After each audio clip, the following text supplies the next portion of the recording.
All right. I'm actually starting this off a little bit. I'm starting to start this off on time, but Mel is still connecting. So hopefully she'll be popping in any second now. Yeah. Thank you for tuning in to this PaulCast's Paul Talks live show. Today I'll be joined by my friend Melly the Nerd any moment now. Until then, I'm just going to start vamping and keep you entertained. I did not think this through. I'm going to put Drew on the bed so that Drew can entertain you just by being a dog. Come here, Drew. Come here, Drew. Come on up. Good girl. Good girl. Yeah. Okay, can you turn over here? Can you turn around? Come on. Good girl. There you go. Now you're facing the screen and everybody can see you. Dogs are entertaining just by being dogs.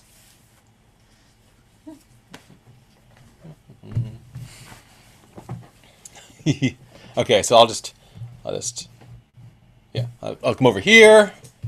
Drew's over there. When Drew's just woken up, one of her ears will droop down. I don't know why. It's like the ear hasn't woken up yet, even though the rest of her has. Stinky. I've already had a productive day. Before this, I went over to the vehicle emissions inspections program place in Maryland, and I got my car checked out for vehicle emissions, like an adult. Super boring thing to do first thing on a Saturday, but I did it. Also, if you have not yet checked it out, on my channel, I have already posted a vlog today for VEDA. It is my initial reactions, my immediate reactions to the first episode of Daredevil on Netflix. Hey. I'm joined by Mel. Hi. Hi. My computer is being so dumb. Oh no. Well, I'm glad that you joined in. Yeah, I'm glad to be here. Hooray. I already welcomed everybody to Paul Talks. I am Paul Roth, the guy whose channel this is, the Paul Talks channel. If you want to introduce yourself, that would be great. I'm Mel, and my channel's Melly the Nerd, and I just talk about random things on my channel. Don't most of us? I think that's most of us. I mean, like, you have, like, a theme of, like, social issue type things, but I just, like, talk about whatever's on my mind. There's nothing wrong with that. Let's see. Although, I mean, my vlog today for VEDA was just me reacting to the first episode of Daredevil, so it's not like that's really social justice, exactly. True. I'm glad you've made it. As I've been doing with all of my previous live shows, once this show is done, I'm going to take the audio of it and convert it into podcast form, put it up online. You can find it on iTunes or on paulcast.paladin.com. There will be links to both of those in the doobly-doo once I finished posting this thing. Cool. So, Mel, you're going to be famous on iTunes as well. Yay! How many, like, can you see how many people have, like, downloaded your podcast? I think it's like 6. There's not very many. It's not, I'm not taking over the nations or anything. Number 1 on iTunes. Number 1 on iTunes. The number one search result for Paul Roth on iTunes. That's actually not even true. It's like the 10th search result for Paul Roth. I don't even know why. What else would be on there? Just like random stuff. Asher Paul Roth is a musician dude, and he often gets the first results. It's kind of annoying. We already have people in our chats, which is fun. And I'm looking on Twitter as well. We've had Kelia here right from the very beginning, and Francie says that when she's finished editing her video, she'll join back in. I am Beck is here. Hooray! Kelia says that Mel has some echo going on. Would that be through your computer? Because I have earbuds in. Yeah, it's very possible. I'm going to put on my earbuds as well.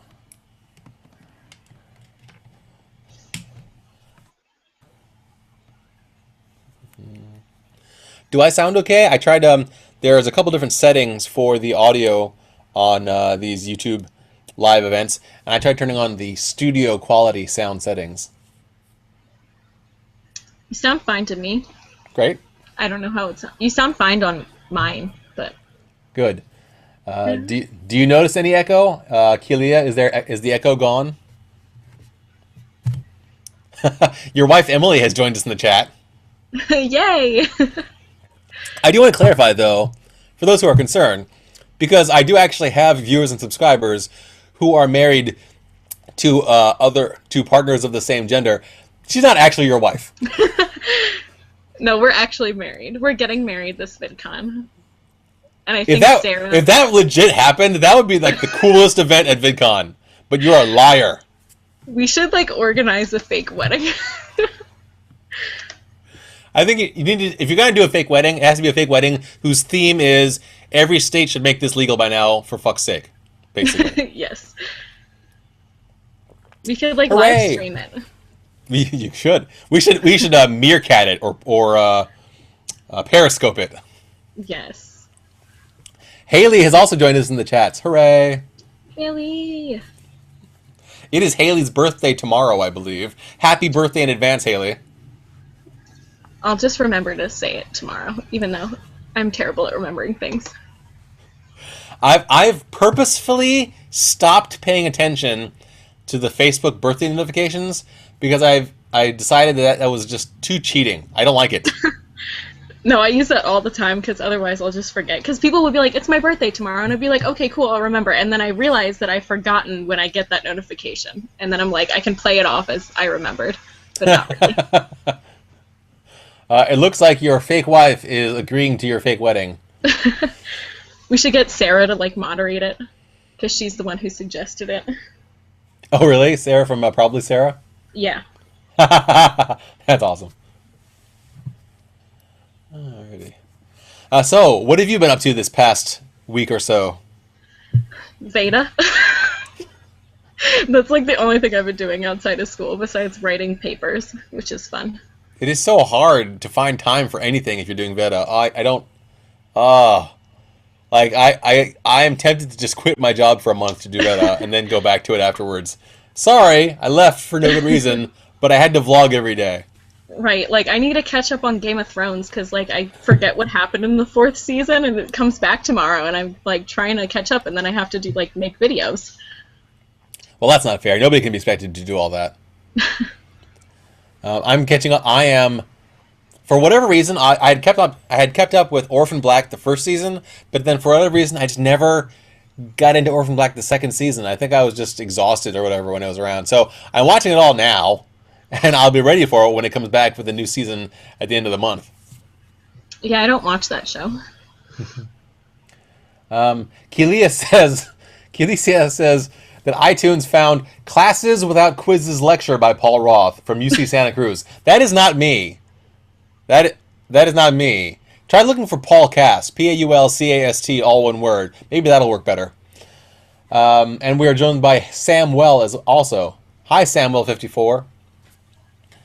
People have to ask us questions. You know, if you want us to talk about I know, things, we don't have anything to talk about. You gotta ask us questions. I'll come up with stuff. There's always stuff to talk about. I could talk about how the guy who videoed Eric Garner being chokeholded by the police almost got returned home from prison, but has not yet.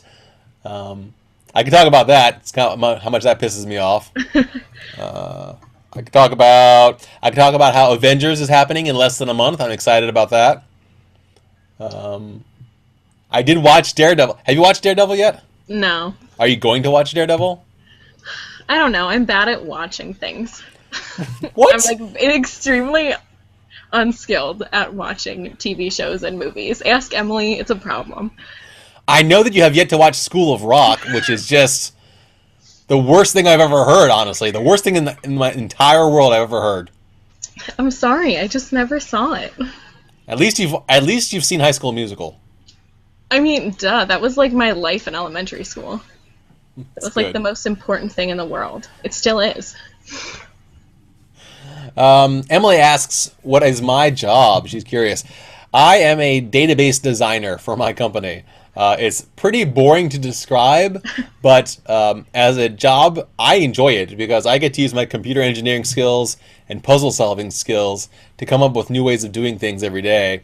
And at the end of it, I get to watch like a small group of people, like the 30 people who work in my company. I get to watch them all use it. So that's fun. The metaphor I often use is, you know that guy Q who makes inventions for James Bond? I'm like the Q of my company, and I like that. Nice. Haley asks, oh, okay, this is a good one. What do you think about the YouTube paid subscription announcement? Mel? I don't like it. Like, I just don't feel right about it, because it's like, well, I don't really 100% understand what it is, but like, it's not required to get it, right? From what I understand, and I could be wrong, everybody on YouTube has to agree to the terms of it. So if you want to upload a video, then whether or not you're going to be getting any benefits from it, you have to agree that that is a part of the terms of YouTube. But I don't think you have to. I don't think you have to participate specifically in whatever payment process YouTube is doing. Yeah, I don't think you have to participate. And then for the viewers can either choose to use the old style of having ads pop up or the new style of no ads, and they pay a monthly fee. And either way, they'd still be able to access like my videos and your videos. But if I have ads turned on my videos, the ones who pay wouldn't have to see them, and the ones who didn't pay would have to see them. I think that's how that works, but I'm not 100% sure. I mean, I don't know why anyone would even bother paying a monthly fee without ads anyway, because the ads really aren't that big of a problem. I don't think they're a big problem either. Like, Hank Green complains about the ads, Will Wheaton complains about the ads, but like, after 5 seconds, I can usually skip like 90% of them. And if I have to watch something for 30 seconds, that's better than TV. I don't care. I'll just watch one thing, and then like I'll probably be off going to the bathroom or getting a snack while the 30 seconds are playing, and I'll come back and watch. It doesn't bother me in the slightest as a viewer. Right. Like, the only thing I have a problem with is like when there are horror movie trailers, because I fucking hate horror movies, and like when they have jump scares in the trailers, that really freaks me out. But like, usually it doesn't bother me at all. So. Are you thinking of, what is it, the Unfriended movie? Yeah. I was not happy about that trailer. And, like, you can't skip it. And I was like, I don't want to watch this. Yeah, I do think, like, I understand, like, the 5-second restriction. That's fine. I think if you have to watch 5 seconds of something, that's okay. That's potentially enough to put in, like, an entire Vine of quality and something. But after that 5 seconds, you should be able to skip it, especially for things like horror movies. And in fact, we as creators should have the ability to say, these are the genres of things I'm willing to let have advertisements on my stuff. I think they do have like a system that you can like choose which ads go on. Like, I think I've seen that somewhere, but I don't really know how to use it. I mean, if it's somewhere, then maybe it's just not available to me as a less than 2,000 subscribers content creator. Okay, well, if I've seen it, then you should be able to see it.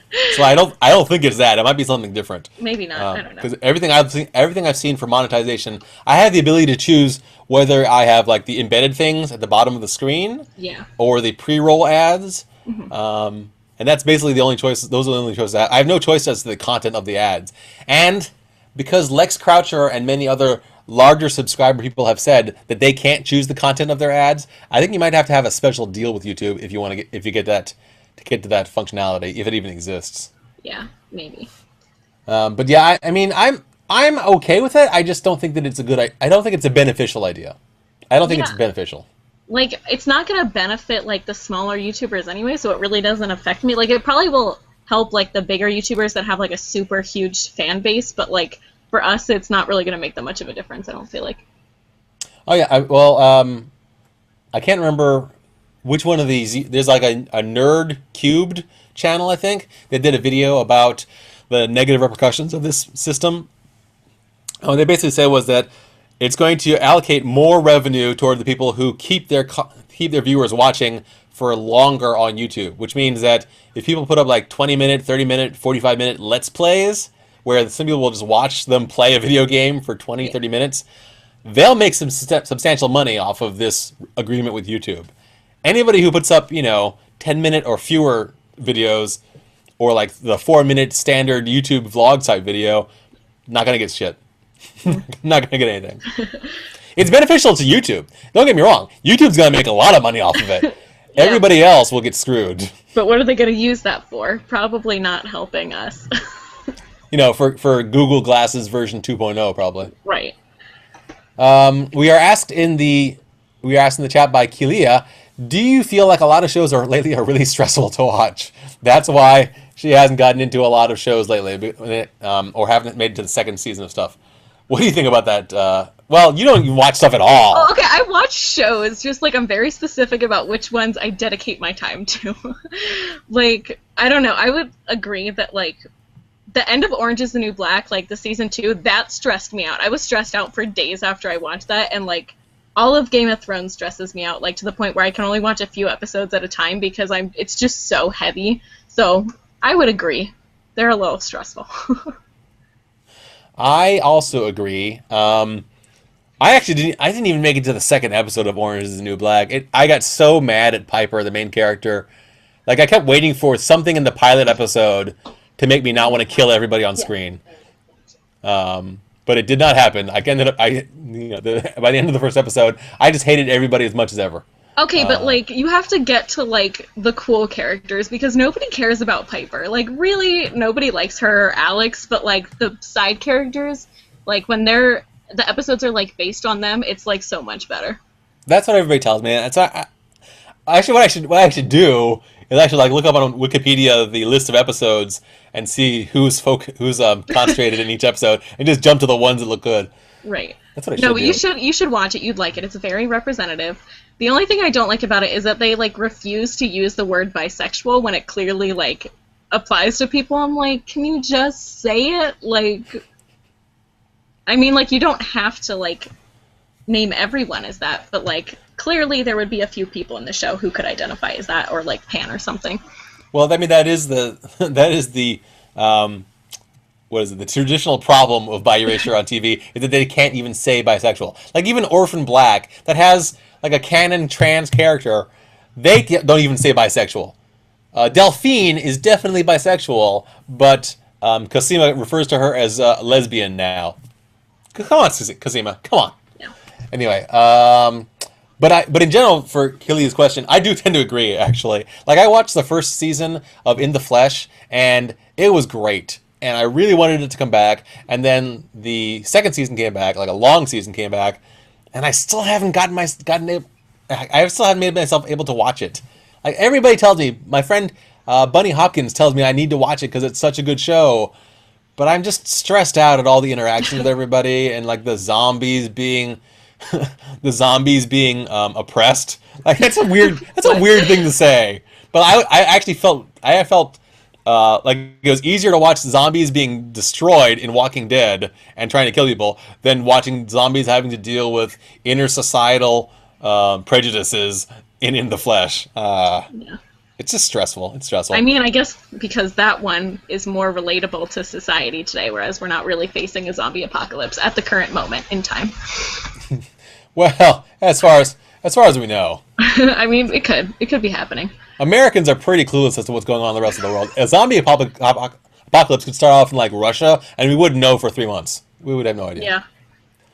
Yeah. Who else? What else are they saying in the chats? Emily says that Mel never watches anything ever, but she's watching School of Rock at VidCon. I mean, I'm trying to save it for a fun VidCon experience where we all just sit around and watch me watch School of Rock. that could be one of your vlogs at VidCon. Right. Is your reactions to School of Rock. Scozio says that they think ads are chosen according to the search/watch history of the viewers. That doesn't seem to fit. I've seen plenty of ads that have nothing to do with any of my search or watch history, I assure you. But I've noticed ones that do kind of fit up with what I've been searching lately, but I don't think it's super strict on what it is. Yeah, I think maybe the advertisers are allowed to say what their advertisement is about, and so let's say something my advertisement is about friendship, and it's really that unfriended horror movie trailer. Right. That's possible. It would suck. It took Emily Hatfield a year to get you to watch Friends. What is wrong with you, Mel? Okay, why do you hate fun? There were like 10 seasons, and I'm bad at watching shows. I told you. It's like, I'm bad at it.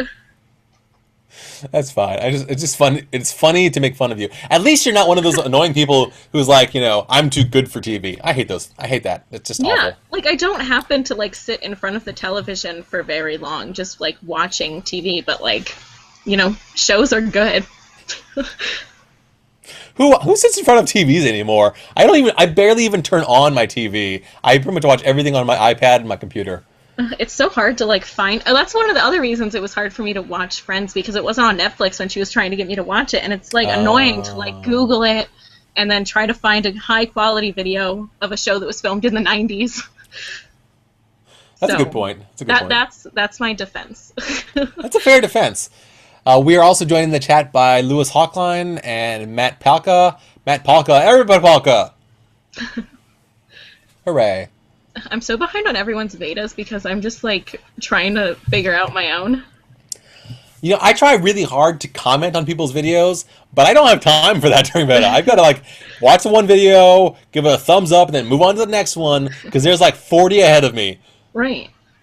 It's tough. But like then people make like really good ones with like valid points about things, and then I feel obligated to comment, which just takes up a lot of time because I have to think about what to say. No, I understand. That happens to me a lot with that Katie Project's videos. She'll post something and she'll like have a question about, well, this is my take on things, guys. What do you think? Let me know. And I want to let her know what I think, but I don't have time. Right. I have to shoot my vlog. I have to film my vlog today, and I don't know what I'm talking about. So like, in that comment section thing, tell me what to talk about. Because I'm bad at coming up with my own ideas. That's good, yes. Everybody in the chats, tell Mel what she should Veda about today. Right. Oh my goodness. Emily says, I'm TV trash. Oh, I see. Emily only goes to work or watches TV. That's all she does. Yeah, that's pretty much what I get from her text. She's like, sorry, I can't Skype with you. I'm watching TV. And I'm like, literally, you suck. Hey, like yesterday you asked her for a Skype and she was actually working. Whatever. She got home from work and she still wouldn't Skype with me. I was like, whatever, I'll just watch our VidCon vlogs and cry, which is actually what happened. That's amazing. I feel bad that I don't know. I feel torn about the fact that I am barely in any videos from VidCon. Like, I think there's a couple of videos where you can see my head in group shots, and that's about it. But I didn't really know anybody that well at VidCon. Right. That's why I like met people and began my friendships. I wasn't really maintaining anything yet. I know. And I didn't vlog like at all in my VidCon vlogs. I was just kind of filming random things, but I wasn't talking, and I wish I had. So I'm going to try to do that more this year. And I'll include you, and then you can be in VidCon vlogs. Hooray! That's awesome. Matt Palka watches YouTube videos and short films on his TV. All right, that's fair. Mel, are you doing the geeky social issues community tag? Do you consider yourself geeky and social issue aware? Yes, I do. But no one's tagged me, so like, I don't know. Someone's got to tag me. That's a bit needy of you, Mel. Come on. Come on. Just take ownership of the community tag and do it on your own. I don't want to seem like one of those people who's like, I have no friends, so I'm just tagging myself. Well, that's how these tags grow. After all, is the people who are not necessarily tagged by them just jump in on it, and then they tag like 5 people. I tag 3 people. I want attention though. Someone's got to tag me. Yeah, there you go. You're attention seeking is what you are. Right. Yeah, I know. Lewis uses the iPlayers of TV networks. See, that's like a thing that's big in the UK is that iPlayers allow you to see things like the BBC shows almost immediately as soon as they're finished being broadcast. They're available via their online networks. But those are not available legally in the US, so I can't watch those things. Okay, but I have this like extension on Google Chrome that like Me too. confuses your computer about where you are. So could you use that and be like, I'm in the UK, and then Yep. use? I was like, does that work? Yep. Nice. It does work. But it's technically, I'm not sure what the legality of it is, but it's definitely skirting what they're trying to do. Oh yeah, I with use the it for rules. Netflix all the time. I'm like, what shows do they You're in have Netflix. Canada? Oh. Yeah, that's the only reason I got it, because people were saying that there were good shows on like UK one, and I was like, I'm gonna get that. I thought the U.S. Netflix had the biggest catalog. I didn't realize other countries had other stuff. Well, it has a lot, but there are some like ones that are in different countries that aren't in United States for some reason, and then it's like vice versa, you know. Interesting. I might have to try that out. Haley jumped into the chat to say that she's planning on tagging you, Mel, for Good. this Geeky Social Issues Community tag. Good, give me attention. What? Hello. Hi. My sister's friend is here. Your sister's friend is here. Yeah. Is your sister around? No, she's just showing up at our house. No, my sister's in the other room. Okay. Hey, there are some like families that are open enough that sort of thing actually does happen. I mean, like, like my friends just kind of show up without giving me much advance. They're just like, oh, I'm gonna come over, and I'm like, okay, I don't have a life. But yes, my sister is here. Scozio doesn't watch any of the series, but he likes hearing people get passionate about them. Emily was telling you about a murder show earlier. Oh my god, that was really messed up. She said that they were like murdering dogs. I was like, that's the worst crime. No! Cover Drew's ears. I got my headphones on. She's fine. Because that's what makes the difference between Drew being able to understand this conversation and not. Yes, obviously. Is being able to hear it. That show sounds horrible, Emily. Stop watching that. What's wrong with you? I know, I can't watch like shows where people. I mean, I watch Game of Thrones, but like, I don't know, like the really scary ones that like could actually happen to me. It's like, no, thank you. Someone gets murdered in a house. I'm not about that. I live in a house. It looked like a few minutes ago Emily complimented your eyebrows. Eyebrows looking good. Thanks. People always compliment my eyebrows, like that and my eyeliner. Those are like the two things. What? Do you work on them? Yes, I do. Then it's well done. I know. I Well deserve done. all the credit I get. My family will be like, oh, who does your eyebrows? And I'm like, that's me. And they're like, really? And I'm like, yeah, I'm really talented. Nice. On the other hand, Matt Palka said that he just jumped in on the Geeky Social Issues Community tag.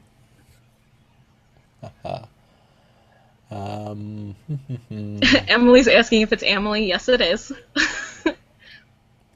Oh, is that your friend, your sister's friend? Yeah. Did She your actually sister's, went to VidCon with me like 2 years ago, but she doesn't have a channel. wait, your sister's friend went with you? Yeah, well, my sister went too. Oh, okay. But- See, again!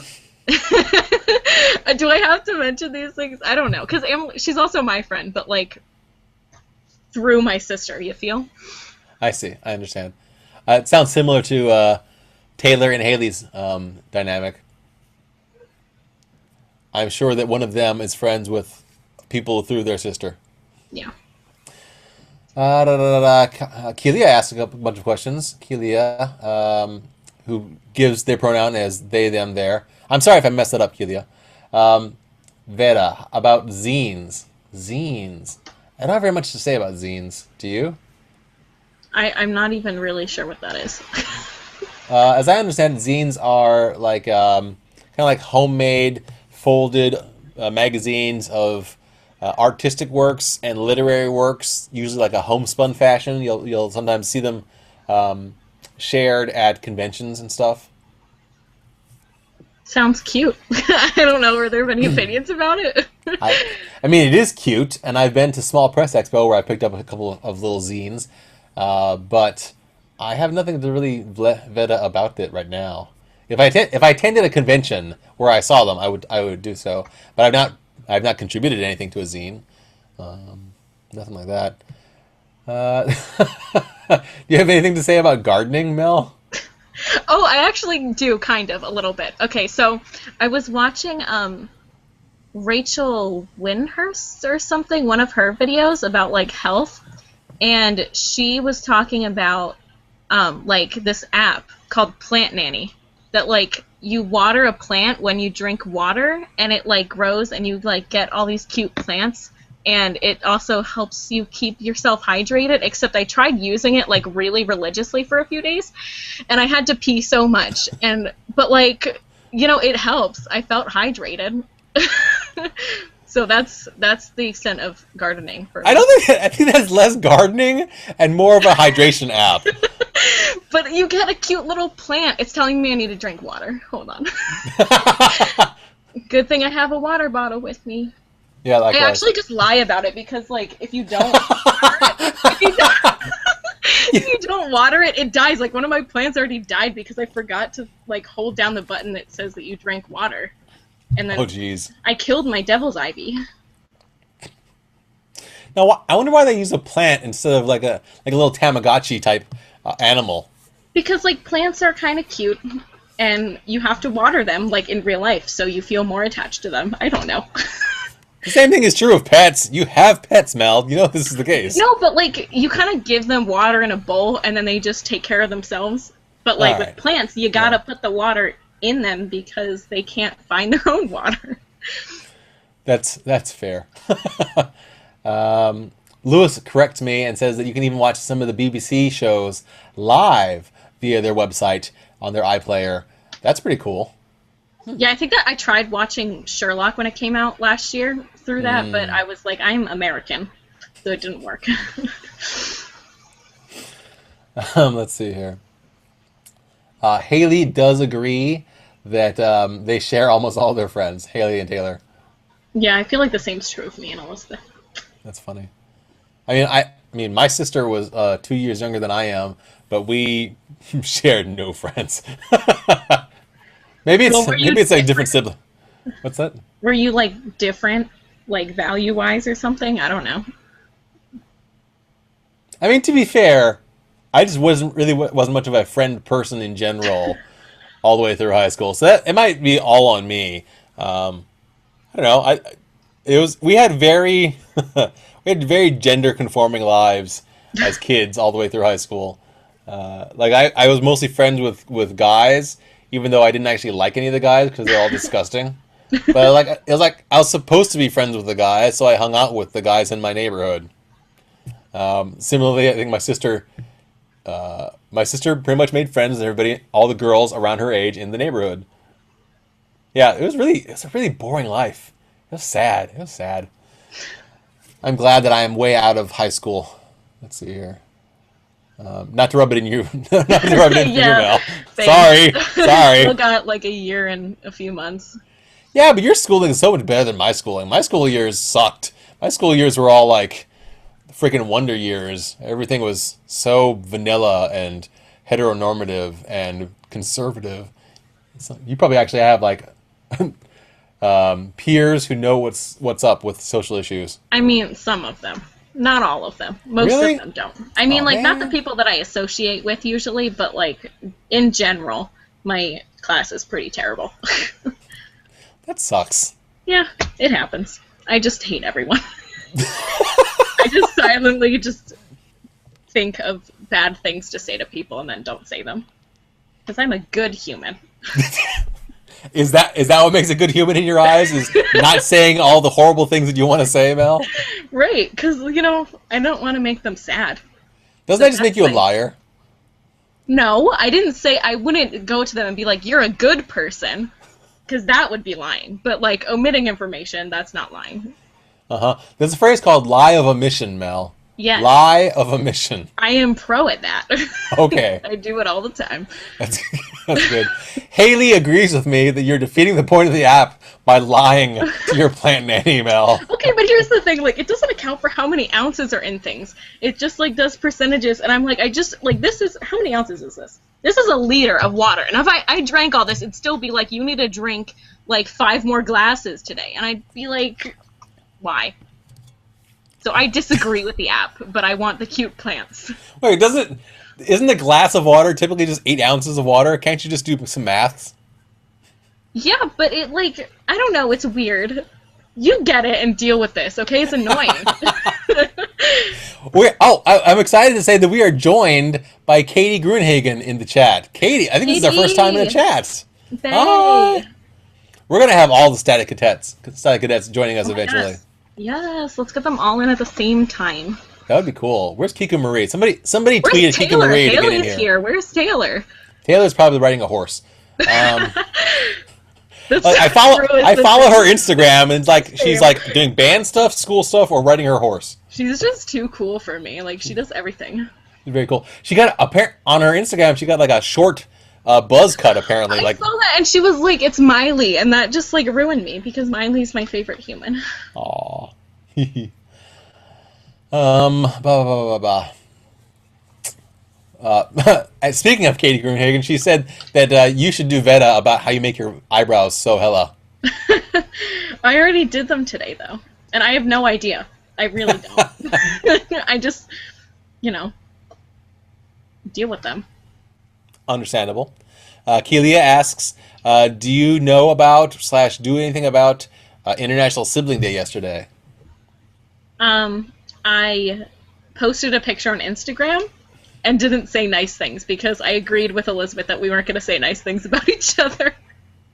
You should do a sibling tag for a sibling video for VEDA. It's only one day late. That's not bad. She's really awkward in front of cameras, though. If you didn't notice in that one vlog I did with her, she was just like, I'm going to talk weirdly. Oh, the one where she drove you around? Yeah. Well, that's fine. Just point the camera at her and then say things about her while she can hear you. I think that'd be hilarious. Oh, goodness. Emily Hatfield's brother's friends are such white boys. It's so disappointing. Aw. Well, you are in Kansas, right? So. True. What do you really expect, Emily Hatfield? I have to respect her brother, though, because he respect, but in a really diluted way, because he went to VidCon with us, 2 years ago, and Emily went home early from Disneyland because she was really tired and felt sick. So she went home, and then it was me, Elizabeth's friend, and then Emily's brother, and we were walking around, and they were going on all these rides. And it was 11 o'clock, and we were like, okay, we gotta leave. And my mom was, she had gone off with Emily's mom or something, and then, so it was Emily's brother's job to get us back to the hotel. And he got us on the wrong bus to the Sheraton. Oh, no. So we drove away on a bus that was to a Sheraton that was 30 minutes away, whereas our hotel was across the street from Disneyland. And then we found out, and we made the bus driver take us back to Disneyland, and then we walked home. But it was because of her brother messing up that we happened to run into Dan and Phil on the street. Oh. And get pictures with them, and at the time I was hella fangirl and started crying a little bit afterwards, but it was nice, but it was dark and the pictures sucked, but so thanks Emily's brother for that. So you used to be a fan, eh? PHAN? Yes. It was a shameful time. I also used to ship them a lot, which was gross. Because they're both straight, right? They both said that they're straight. I don't know, because I feel like they might have at one point, but I don't know if they're I don't know. I don't really care, to be quite honest. But I don't care, but I feel like they're taking advantage of their fans wanting to ship them to keep their popularity up. Well, I think Dan has explicitly said that he feels really uncomfortable when people ship them. Oh, good. I know he has said that publicly. So good. I'm glad to hear that. I mean, it's not as bad. It's not as bad as some people have shipped siblings, which is messed up. Supernatural fans. Yes, it's messed up. I mean, not all of them, but the ones that do. Please calm down and reevaluate your life. Because people are well, if it's on a TV show, it doesn't really matter if you ship incest. But yes, it does. What? Who thinks like that? That is messed up. I was it says a lot about who you are. I think. It really does. Katie Grunhagen says that she lives in the most conservative part of California. What part of California is the most conservative? Is there even conservative parts in California? Is the most conservative part of California the most liberal part of Pennsylvania? Is that what that's like? I don't know. But I agree with Emily Hatfield that Kansas is Republican and gross. I'm getting controversial here and political in this live show. Oh yes, because people don't know that you're liberal at all. I was under the impression that you were conservative. You know, I kind of delude myself into thinking that I am moderate, but I'm at best a moderate liberal. And I don't think I'm actually all that moderate, actually. Let's see here. Haley says that she hangs out with people who are very socially aware, but then she hears other people at school talk and is disappointed in humanity again. I can relate. I can relate. Emily sees people wearing camouflage and feels attacked. What? Okay, Emily. Oh, Steakachino. Sabrina has joined us. Hi, Sabrina. Steakachino used to have that plant watering app and is pretty sure you can change the size of the water glass. So if you drink a liter, you can put in a liter bottle as your drinking entry. I gotta figure out how to do that. Basically, everybody's telling you that you're doing it wrong, Mel. I just got it like a week ago, okay? Give me a break. Okay, fine. Fine. I'm gonna go try to do this now. I gotta stay hydrated, you know? I understand. But if you hydrate too much, you're going to have to leave in the middle of this live show to pee. No, it's fine. I'm like pro at dealing with my bladder because school happens and public bathrooms are disgusting. Oh, yeah, I remember that. Katie Grunhagen says that Taylor started talking about how much she missed her horse and how she hasn't been riding in forever. Drew, are you licking yourself on camera? That's Come on. Have some pride. Jeez. It's all poor Haley. I mean, poor Taylor. Let's see here. Oh, Haley's in the other room. Taylor's in the other room, so Haley's going to go get her. So maybe Taylor will be joining us shortly. Elizabeth is very awkward with cameras. Wait, what? Oh, your sister. Oh, no. I lost Mel.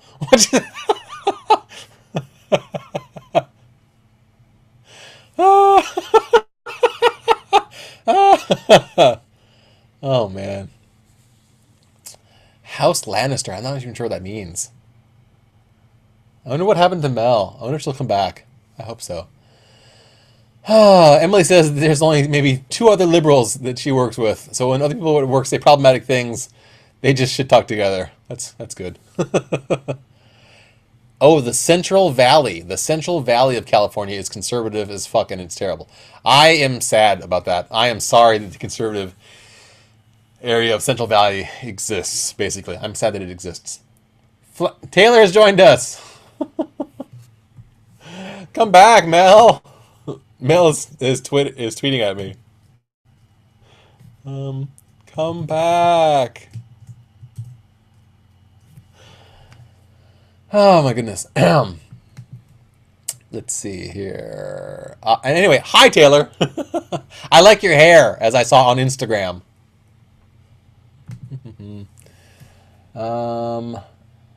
When Keely was in high school, they had to get 2 signatures to use the bathroom. Ugh. Signatures to use the bathroom? Why are schools like prisons? That is just messed up. Taylor confirms that she had just ridden her horse the day before Katie's story. Ha ha ha. That's funny. So once again, I'm on my own. Mel has left me here. Okay, Drew, you can go back to licking yourself. Be entertaining for everybody. No? Yes? No? Yes, no? No? I guess not. While we're waiting for Mel to return, any other questions? Any other questions? In one of the comments of my previous videos, I think it was it Lewis? I can't remember who it was, but somebody asked about my car, so I'm going to be doing a little VEDA about my car. I'll probably do that tomorrow when it's sunny. That'll be nice. And when I have the people in the chat, have any of you watched Daredevil yet? What do you think about it?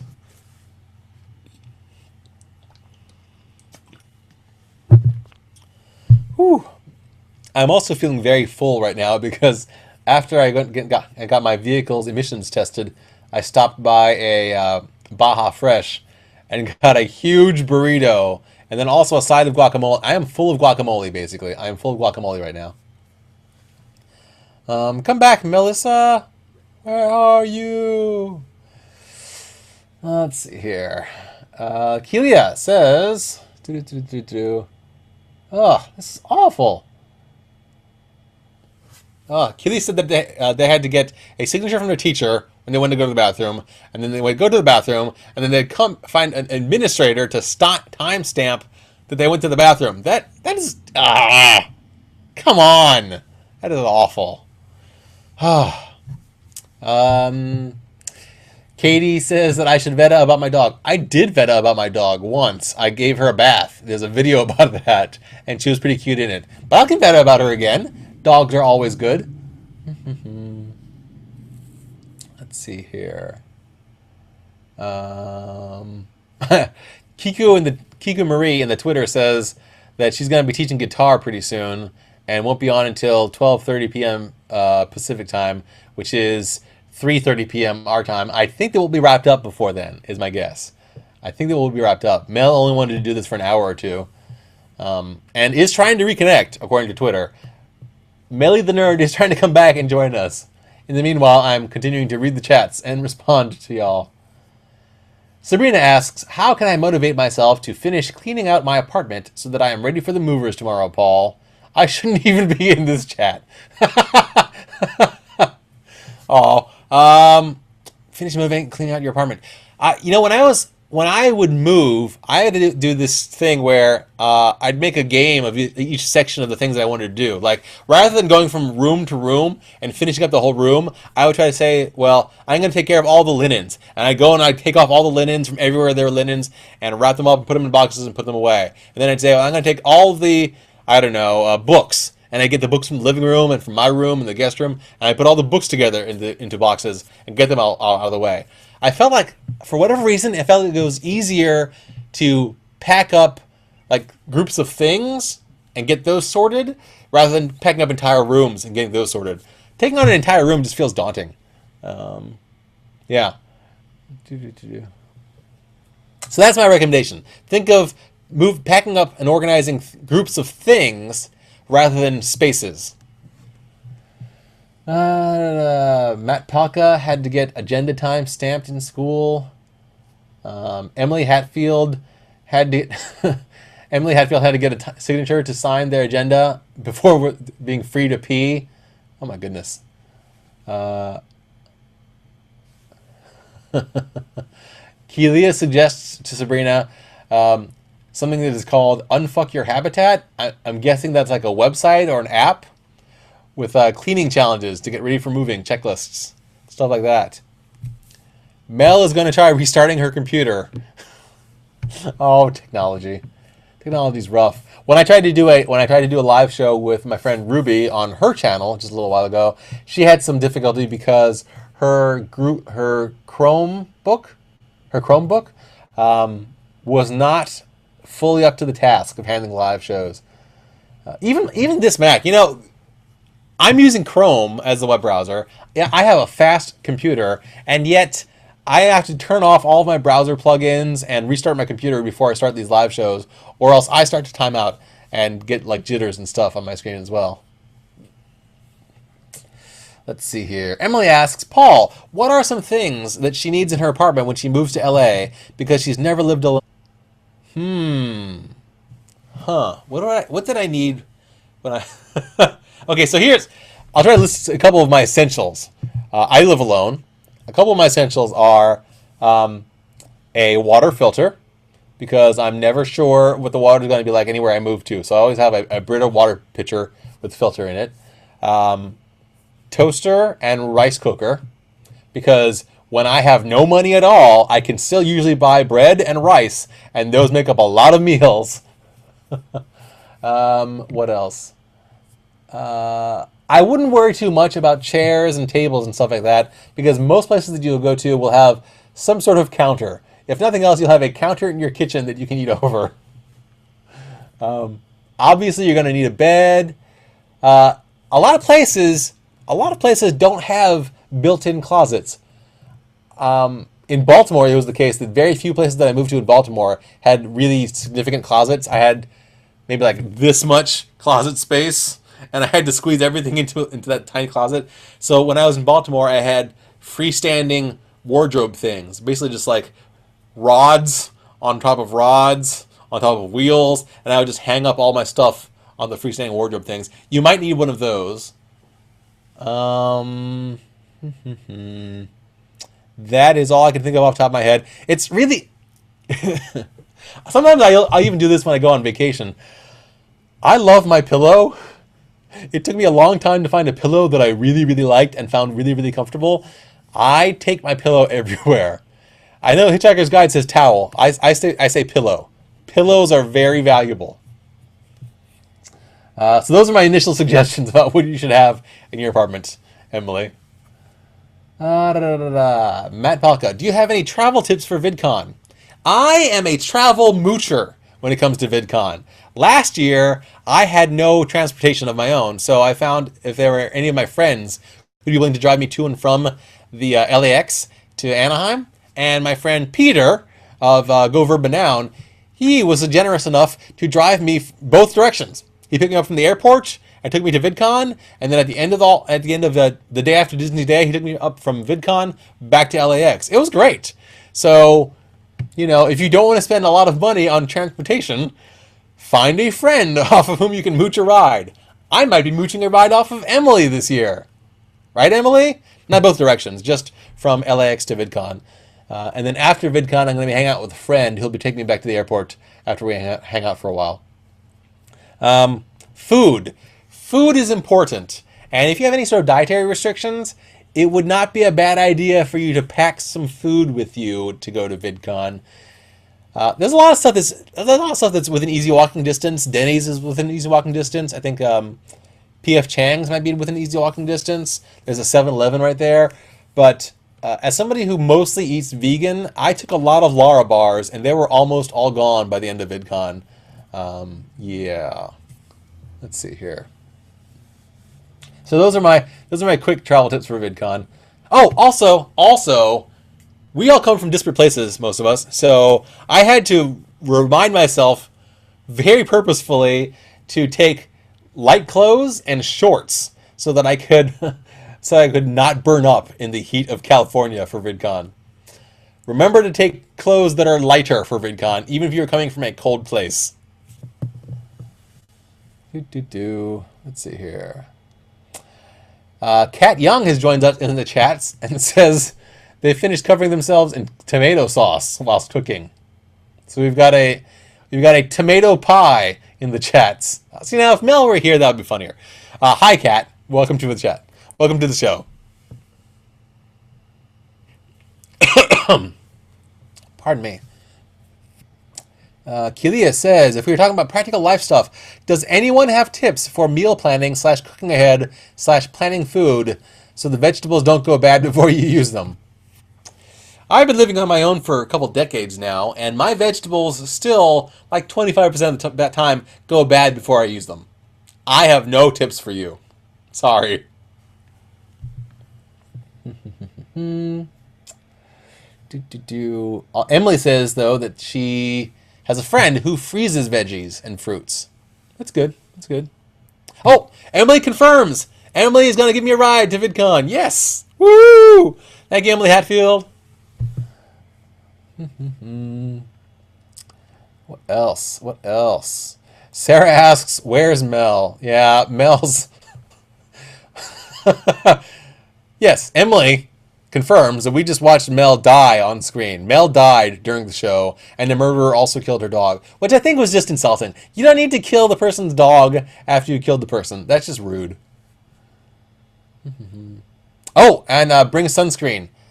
I actually don't remember if I remembered to bring sunscreen during the last VidCon, but yes, bring sunscreen to VidCon as well.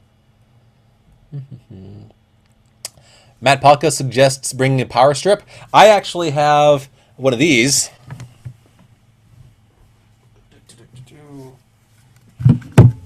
Actually, not just one. I have a couple of these things. I have a couple of these power chargers. So this thing, I got this for, I think it was like 20 bucks on sale on Amazon. And if I charge it up overnight, then it can spend the entire day, 8 hours at least, charging up my camera and my phone as I'm using them. So I'm going to bring this to VidCon, and I'm going to charge it in my hotel room overnight and then use it to continue charging my stuff during the day, because I usually don't go back to my hotel room very much. B stopped in to say hi. Hi, B! In case y'all didn't see my announcements, I've got several more co-hosts lined up for the next few weeks, and Braden Ryan B is going to be joining me in a few weeks. So yes, you'll be able to see the real person behind the blue icon there in the chats.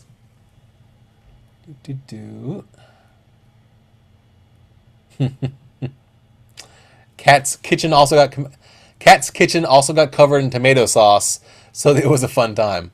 Well, that just sounds like a very interesting... You should vlog about that. If you had a vlog channel, Cat Young, I would say that you should vlog about what happened there. Taylor agrees that food is something that we should bring. Maybe just sandwich stuff. Yep. Okay, everybody's saying power strip, so maybe I do need to bring a power strip to VidCon after all. Gosh.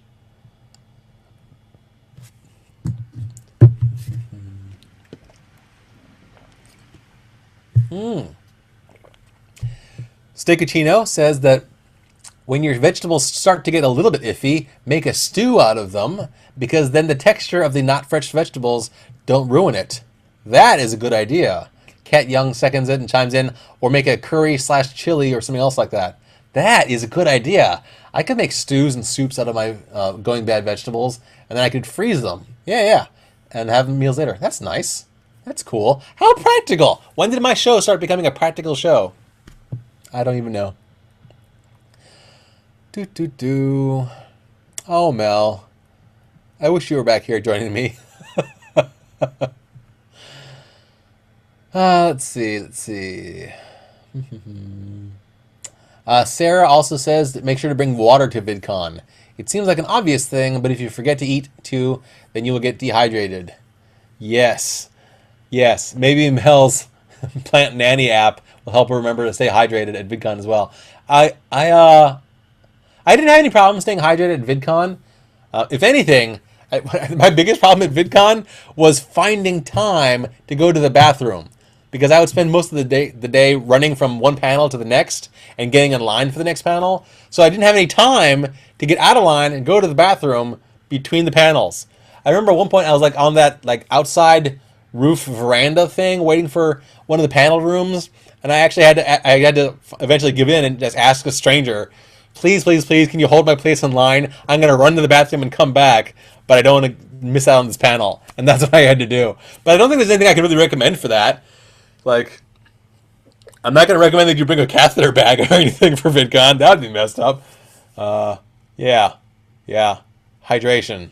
Peeing. But I didn't have that much of a difficulty staying hydrated at VidCon. If anything, I had a much more difficult time staying hydrated at Disney for Disney Day. Yes, I wore out pretty darn hard at the end of Disney Day, and dehydration was a part of it.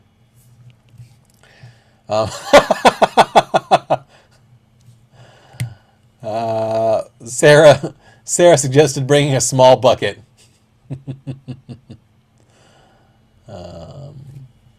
Keelia also suggests make sure to bring your medication when you travel. Yeah.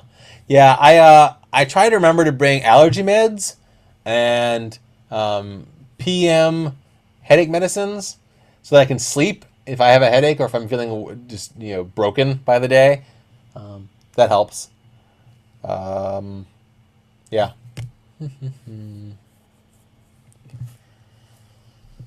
Oh my goodness. So this live show with Paul and Melly the Nerd has become a live show with just Paul. Oops. Let's see, what else has been on my mind? I think I mentioned before that I keep a little notepad of ideas where I've been taking notes throughout the week about stuff that I might want to vlog about. Let me see if I can pull that up, and I will talk to you about some of those ideas that I've had. Matt Palka also says, get as much sleep as you can, too. Even a power nap, that will help.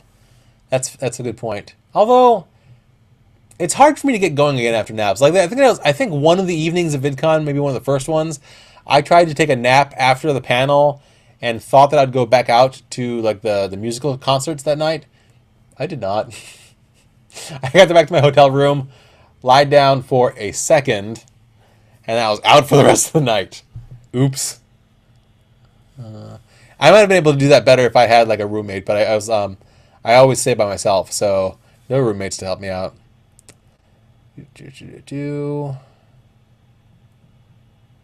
Yeah, I've made a lot of notes about things that I'd like to vlog about.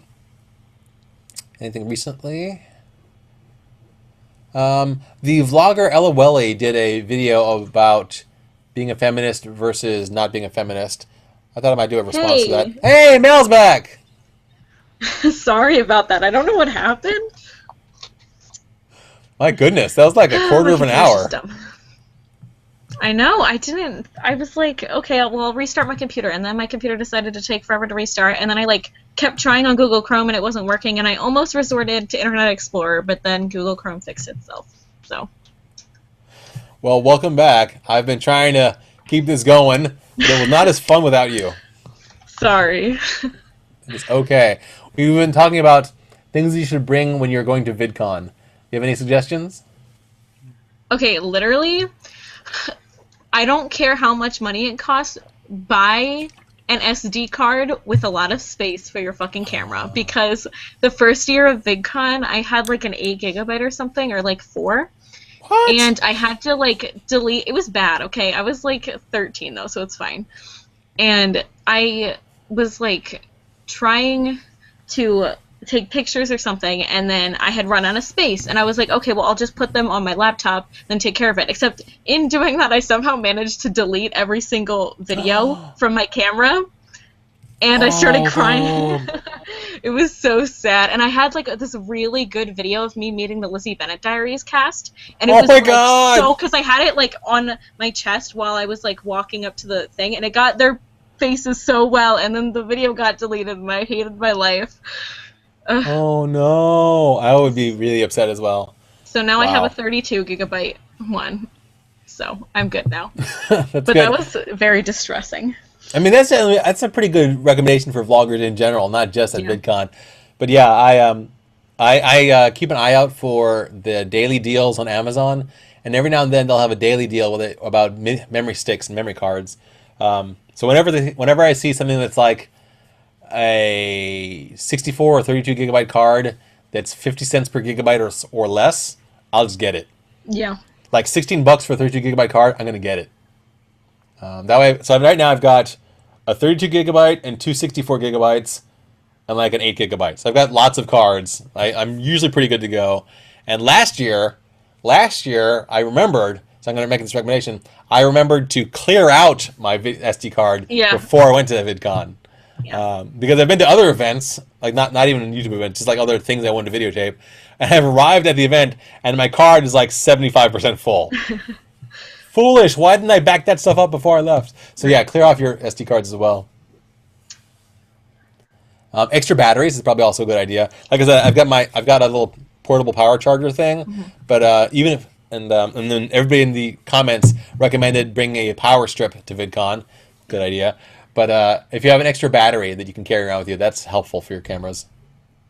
Also, like food and water. Because everything at VidCon is really expensive. Like in the convention center and the food trucks, it's like ridiculous. It is expensive. I mean, I said you should bring food and water just because there's dietary restrictions. But yes, it's also very expensive. But like the food trucks are really good. But it's like $5 for like a small thing of fries. I remember that. I also remember there are only like 5 things anywhere within the VidCon proper that were vegan, and only like 1 thing that was gluten-free. So it was rough. Yeah. Matt Palka says that his camera his Panasonic can record up to 20 hours. Dang. But his DSLR can only do 1 hour. And he also has a GoPro. Interesting. I've actually wanted to get a GoPro, but I don't feel like investing the money in it.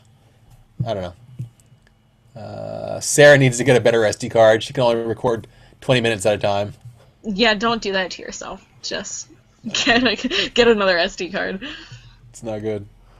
Although when I was recording myself doing the reacting to Daredevil last night, I realized that I had forgotten to clear off my iPod, which I've been using for VEDA. I forgot to clear off my iPod before I started. So 20 minutes in, it said, "You're out of space." Damn it! I had to pause everything and then delete all the videos and start over again. Yeah. I have this issue with my phone where, like, the cord that we have to plug into the computer, it, like, doesn't work. So I can't get any of my pictures off my phone, and I'm running out of space, and I also can't download music onto my phone currently, so don't know why that's happening. Is this an Android phone or an iPhone? iPhone. Can't you do iPhone stuff over the Wi-Fi? Yeah, but I don't... Okay, because my problem is that I'm using my sister's computer because my computer died, and so it's her iTunes account on her computer, and I don't want to lose all of my music that I have. So I'm just trying to figure out a way to make things work, but they don't. So I just got Spotify. Excellent. That's a workaround. But there's no Taylor Swift on there, so, like, what's the point? It's true. It's true. But you can just play Taylor Swift songs off of YouTube That's true. until they block all of her songs. Right. Any other questions in the chat, folks? Come on and ask us. Now that Mel's back, take advantage of her. Here. Oh, gosh. Do you have any plans for the coming week besides VEDA? Well, I have a research paper, so that's fun. Are you planning on doing it? Probably. I'm supposed to have, like, 30 note cards and 6 sources by, like, the end of this weekend, but is that going to happen? Who knows? I will cross my fingers for you. Yeah. Other than that, I don't think I'm really doing anything. The fun life of a teenager. When I was a teen and I wasn't doing schoolwork, I was either watching TV, playing video games, or going to the library to read books. Why did you go to the library to read books? Why don't you just, like, bring them home? Because I wanted to read a lot of books. At once. Well, so I would get into this thing where I would check out like 8 or 10 books in the library, and then I would read them within the course of the week. So I figured to myself, if I go to the library and I start off with like a stack of like 20 books, then I'll read all the ones that I can while I'm there, and then I'll take the rest of them home, and I'll get more books read for the same time period. I'm a big nerd. I'm a big honking nerd, is what I am. That's a pretty nerdy thing to do. See, I don't like libraries because I fear that I'm going to find a book that I really like, and then I'm just going to have to, like, buy it anyway. So I usually just buy books. Except the problem with that is that I've bought, like, 2 books, like, hardcover, that I don't like, didn't want. So... Well, that's the beauty of libraries. You know, when I don't do it so much anymore because there's, Kindle and ebooks. But once upon a time, I would never pick up a new book in a new series or a book from a new author that I didn't know about. I would never buy one off the bat. I just wouldn't. I would go to the library and check them out first to see if I like them. If I like the first book in a series, or if I like the first book that I read by an author, then I just buy the rest of them. Right. But I'd always at least, it's like taking an author for a test drive. Libraries are great for that. And we are joined in the chat by Francie. Hi, Francie. Hi.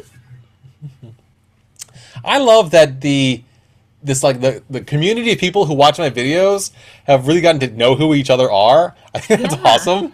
I like how, like, at the beginning, I think I might have been one of the first people to meet Francie, and then Francie has met all of my other YouTube friends, and they're all collabing with each other and stuff. I think it's great. Yeah, you're like...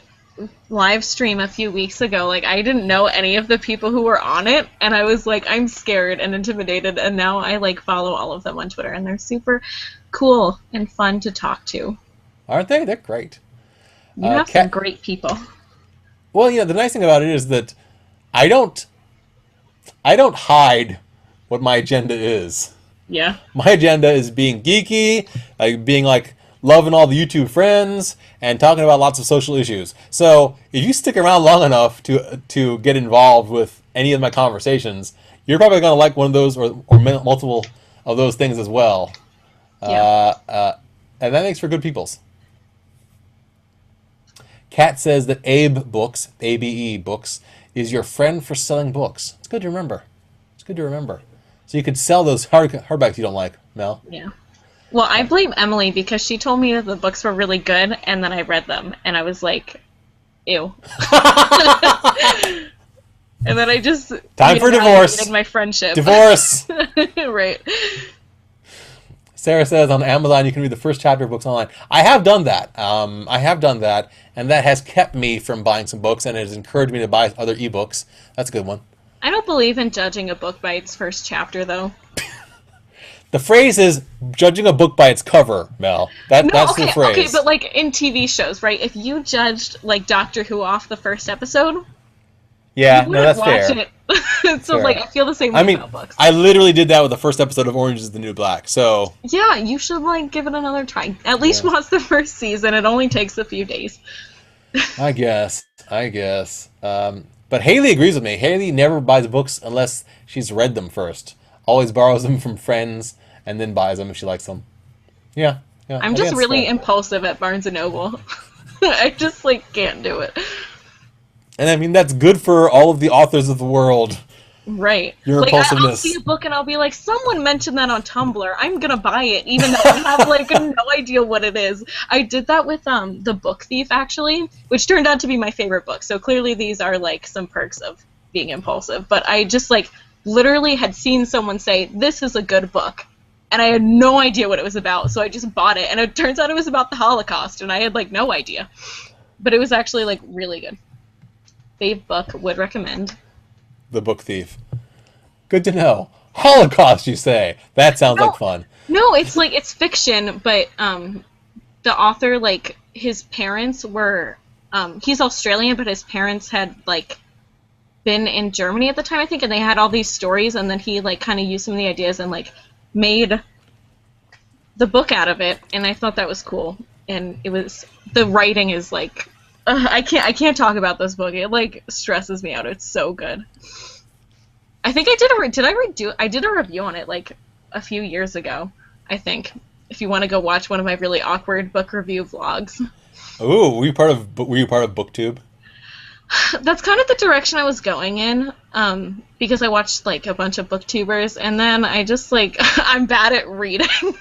Like I'm just okay. Like, you're just, bad like, at TVs and shows and reading. But I get like really into the ones that I like do put my time into. But I'm just like I'm literally halfway through Josh Sundquist's new book, and I love it, but I just stopped reading it because I'm just like, see, I have other things to do. No, I mean I understand.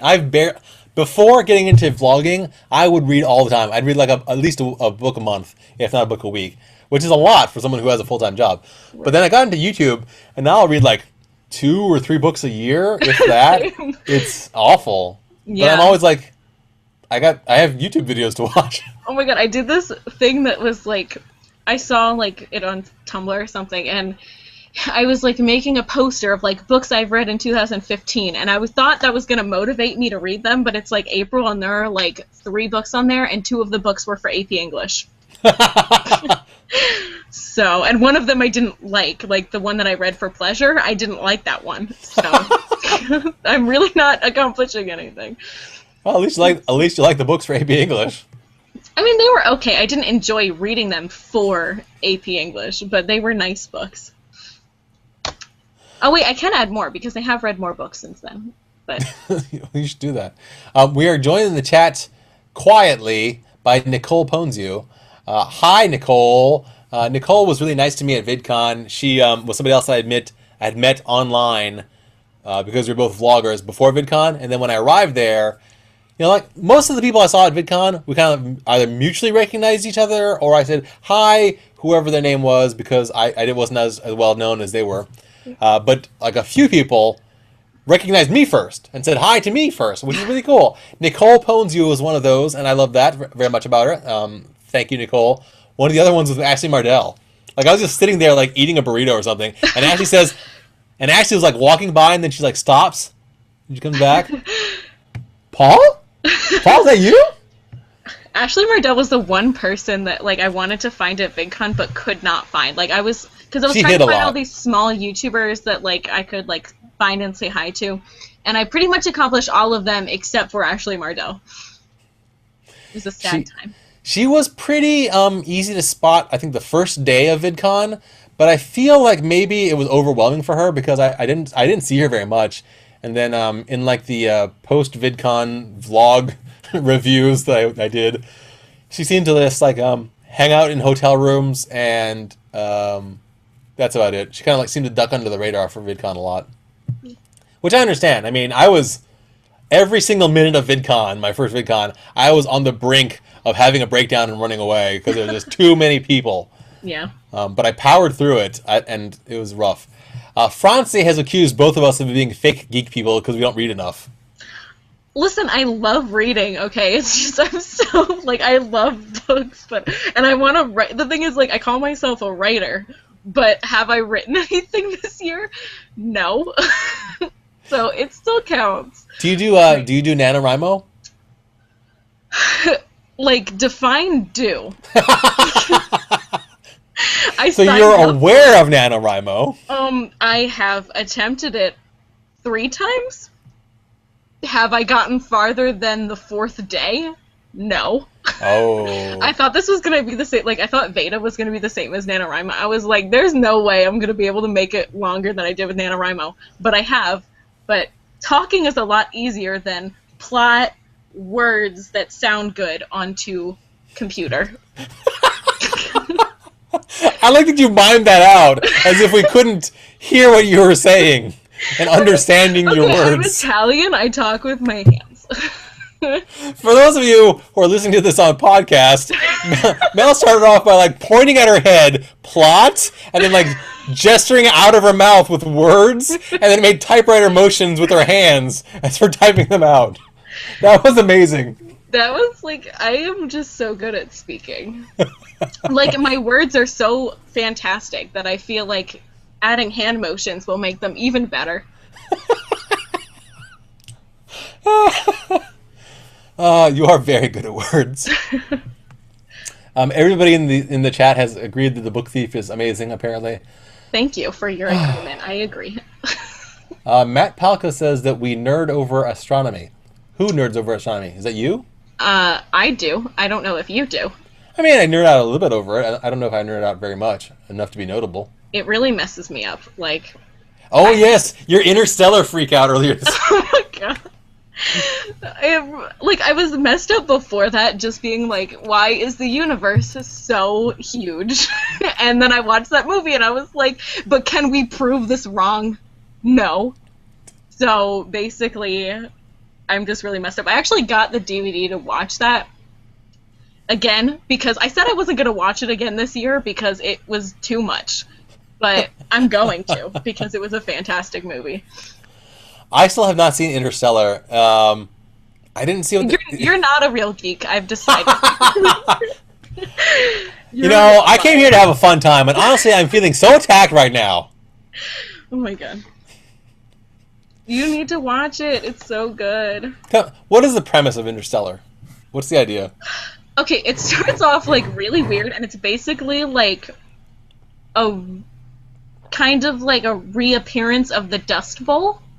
Okay. And everyone's super worried, and these astronomy people are trying to like figure out what to do with the Earth because it's like beyond repair at this point. And then this one guy who used to work for NASA or something, he like goes and kind of agrees to go into space and try to find somewhere to live that's not Earth. That's the premise, and it's really like time, space, sad, crying, being really stressed out, that kind of thing. See, you had me all the way up through go out into space and discover stuff, and then you lost me at the sad, crying, emotional stuff. No, that's the best and worst part of any movie. I mean, the those are the parts that both lured me to and then made me upset about Wall-E. I wanted to go for the space and the robots, and then I was miserable because of all the sad. Aw. Wall-E. I mean, but, like, would movies be as good if they didn't make you sad? Like, would The Fault in Our Stars be good if you didn't want to cry? I don't want to cry. I have not seen The Fault in Our Stars. Did you read it? No. Why would I want to read about cancer kids who die? It's good. I mean, it's well written. Aren't you a nerd fighter? No, I don't really identify as a nerd fighter. Whatever. Sorry. Matt gets me. I know Matt's a nerd fighter. Yes, Matt's a nerd fighter. He definitely gets you. I'm positive that Palka has cried at The Fault in Our Stars. Who hasn't? Yeah. Well, me. But well, you haven't seen it, so you're not a real geek. You're not a real fan. For me, if I'm gonna be saddened by some part of a movie, it needs to be like the opening or the climax, and then there needs to be a freaking happy end. Because I'll tell you what, as a socially aware intersectional feminist, most of life makes me miserable and sad. Okay? Reading the news for like a minute makes me depressed as hell. I need movies and shows that make me happy. All right, but like they're like Interstellar is not a feel-good movie, but see, but you're trying to make me watch a feel-bad movie. How dare you? The Fault in Our Stars is, and it makes you feel like more appreciative of life, which is, I think, valuable. Interstellar just. I like how you paused there as if you're waiting for someone to disagree with you. No, life is not valuable. Life is worth nothing. No, I was thinking about how to, like, categorize Interstellar, which is basically it just fucks you up. But it's so good. I don't know. You need to watch it, is basically what I'm telling you. Do I need to prepare to like have a crying breakdown of a day with Interstellar? I don't think I cried, but there was this one scene that was just super stressful, and I almost had to walk out of the theater because I was so like into the movie, like I forgot that I was watching a movie. And then I remembered that but I was still stressed out, and I was like, I'm about to leave if this scene doesn't end, because it was so stressful. But, like, that's how if you appreciate good movies, would recommend Interstellar, because it's outstanding. It's out of this world. Oh, you are good with words. Yeah, I'm pun master.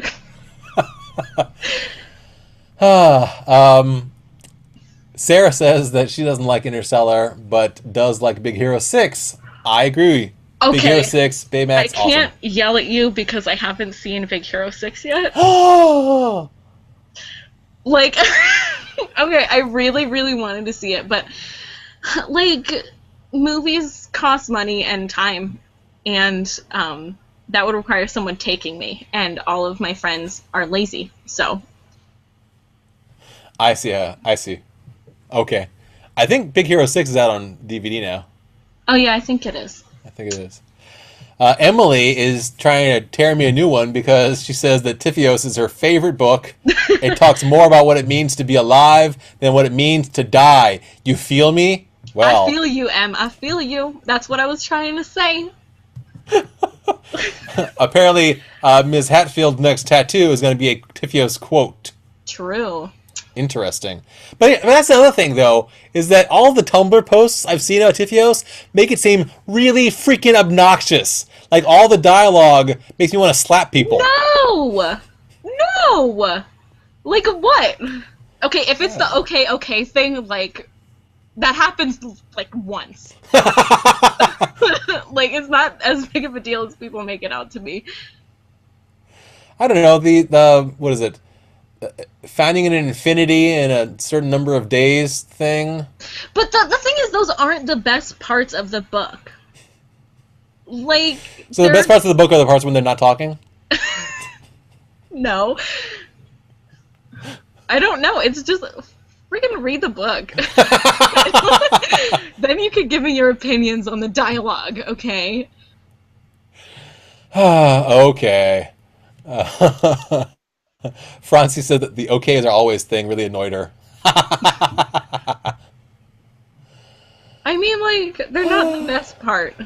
I don't know why people, like, over-exaggerated those parts so much. Like, I kind of get it, but, like, there are better quotes. My friends at VidCon were quoting Tifios to each other at VidCon. And the thing is, I kind of didn't realize. I thought they were just being obnoxious. But later I found out they were quoting the book. Yeah, see, this is what happens when you don't watch good movies. People make references, which is what happens all the time with me and Emily, because I never know what movie she's talking about, ever. So, basically, both of us need to watch movies. Apparently. But I watch a lot of TV shows. Sarah's literally tweeting me, telling me to watch Big Hero 6 right now. Good. Sarah. And Kelia agrees with me about not wanting to watch shows that are too gritty, as it were. We both like Steven Universe. Steven Universe is great. There's some like really heartrending parts about that, but it's just so beautiful and uplifting, and it's good. See, kind of like The Fault in Our Stars. So. Steven Universe is like The Fault, actually from the stars, because they're aliens and they're cool. Okay. Are there aliens in Tifios? Are there aliens, Mel? No, but there's some valuable video game parts that you would enjoy. Oh, okay. Yeah. You're like, okay, now I'll watch it or read it. Yeah, now, sure, why? Oh, yeah. Whatever. Oh, gosh. Okay, other questions in the chat, people? Let's stop talking about movies that we haven't seen. I mean, I watch a lot of stuff. I just don't... If I have the choice between watching things that are fun or uplifting or like adventurous versus stuff that is emotionally traumatizing, I'm going to avoid the emotionally traumatizing stuff. But, like, emotionally traumatizing stuff, it makes you, like, think about your life and, like, your privileges and things that you could work on, you feel? My life is almost over. I'm really, really old. That's not really. It doesn't apply to me at all. Oh my god. You have so much of your life ahead of you. You can actually like accomplish things based on your feelings from movies. Me, I just gotta have to say, well, yeah, I did that like 10 years ago.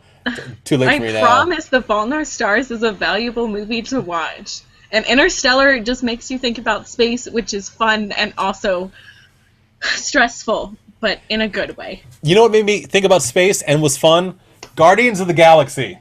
That made me think about space and was fun.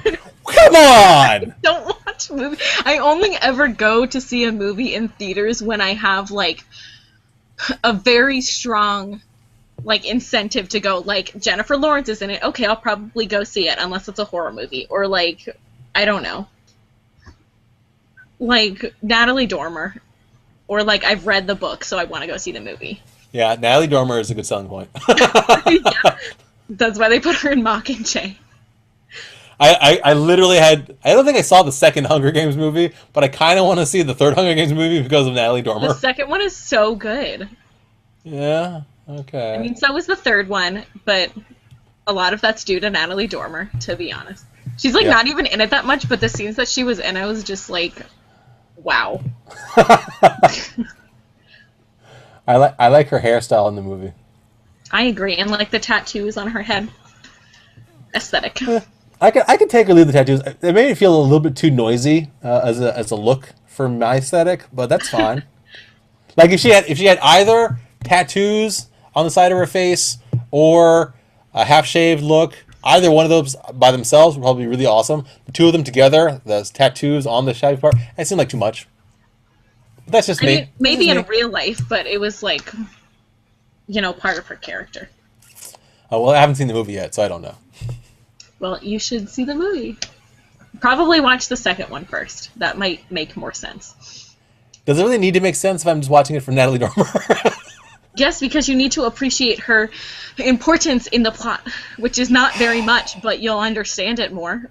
Fine. Why are people humping the wall in my chat? What's going on? Reasons that you should watch The Fault in Our Stars. Actually, I don't think that part was in the movie, but you should read it. Okay. Humping the Wall is in the movie. I think I actually only watched The Fault in Our Stars.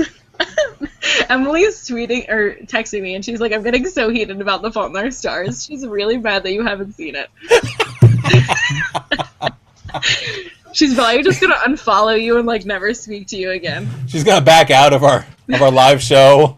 No, she'll stay for her wife. Oh. She also says that she's gonna tweet me her video about Tifios. Yes. What a quality video. Oh my god, Emily, I was watching, I don't know why I'm just going to talk to you here, but I was watching your Zayn Malik ode last night, and I was laughing so hard. She made a video where she was just basically like, Zayn Malik could do anything, and I would love him. And it was hilarious. Was that an old video, or is it recent to when he left? It was like a few months ago. I would Okay. recommend everyone go watch it and make her feel embarrassed, because I'm pretty sure she's embarrassed by it now. Ah, that's excellent. Let's see here. Emily Jean, who I don't think has spoken until this point, got excited about Natalie Dormer. That's what it takes to get her to contribute, is just talking about Natalie Dormer. Which is fair. Kat Young says, my gayness got excited. I think you have to be a really staunch conservative to not have a crush on Natalie Dormer. Okay, I was talking to one of my friends, and I was just like, Natalie Dormer is the most important person in the universe. And she's like, she's pretty, but I'm not gay for her. And I was like, okay, but everyone's gay for Natalie Dormer. Yeah, I'm gay for Natalie Dormer. Right, like, it doesn't even matter if it makes sense. It's just a fact of life. Absolutely. I was like, I don't think I can talk to you anymore. Like, even if for some reason you were the opposite of every other human being and didn't find her attractive, you should still like appreciate her acting chops. Right. Oh my goodness.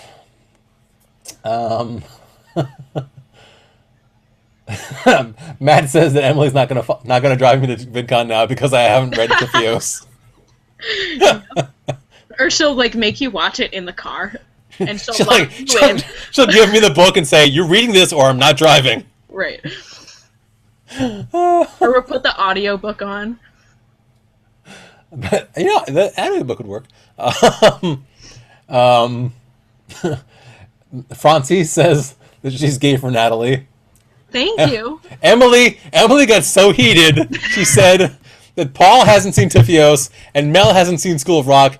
Y'all are so unproblematic. And then she realized what she said. She said, "No, I mean problematic." Oh, that's excellent. You're like crying because she's so hilarious. The whole group of all of you are hilarious together. You and Emily in particular as a combination. It's so great that we're both losers on Tumblr who cried about the Hunger Games a lot.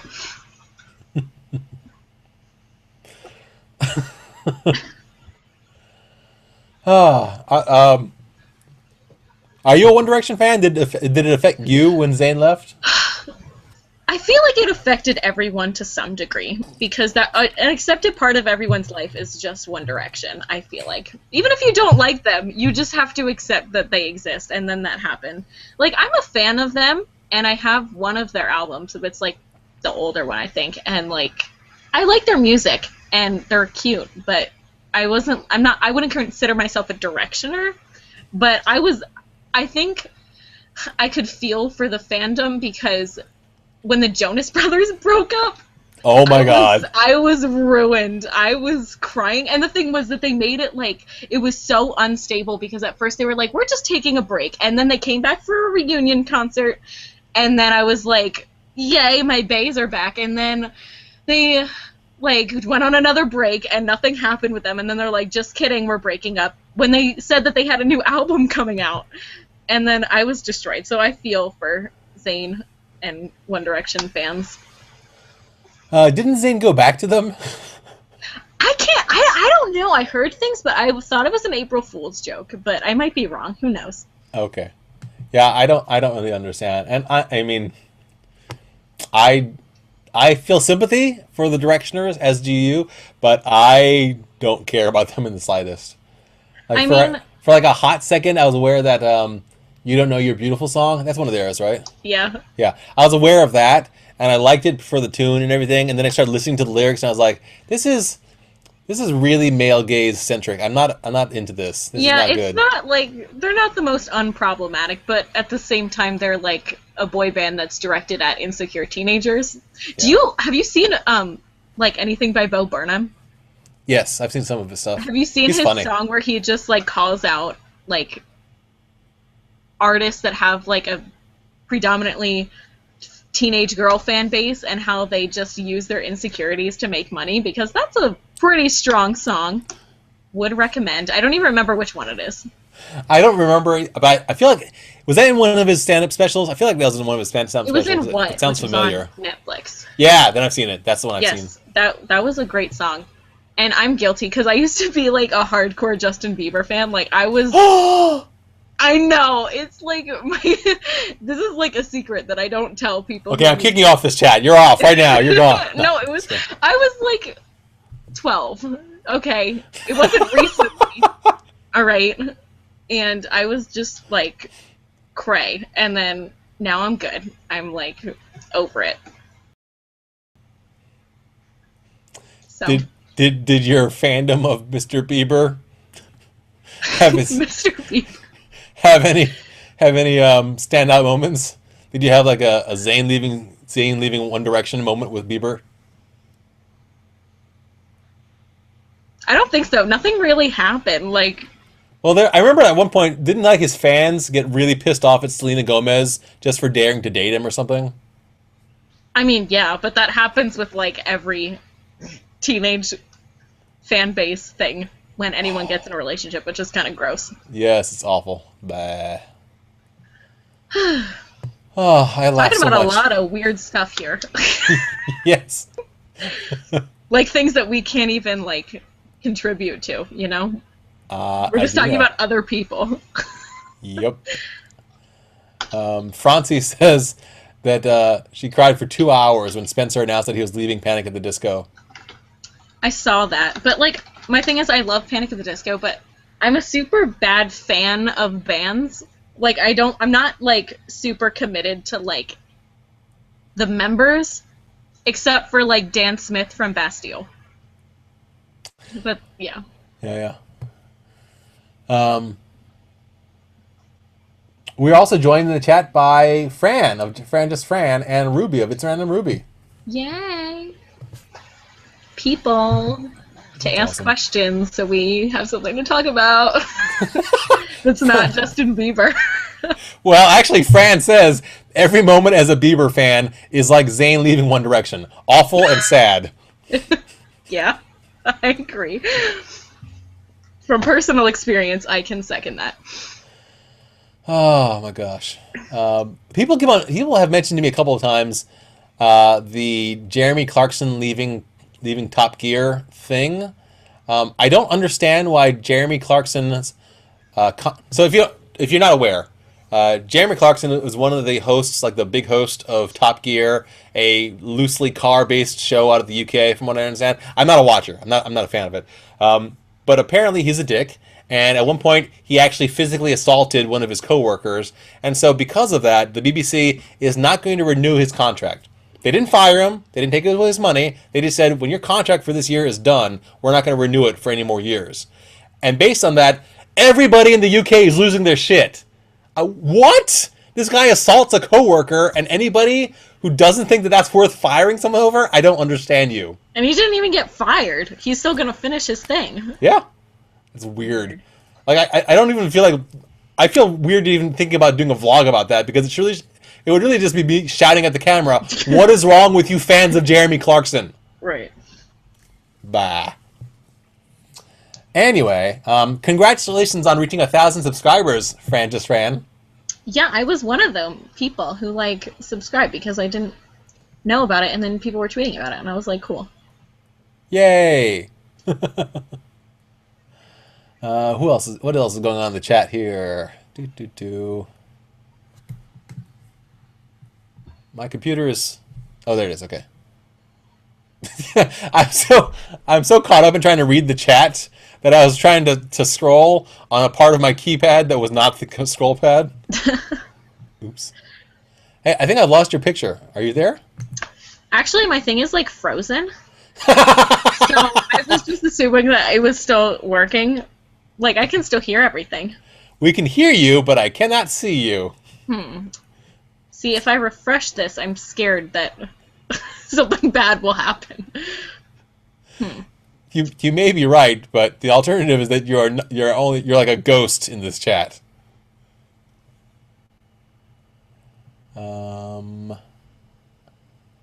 Do.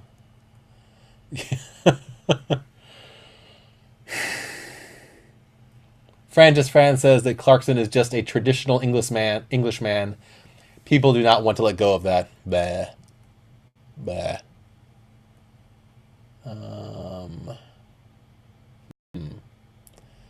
I'm not sure what Spoo is talking about with regards to repeat stuff.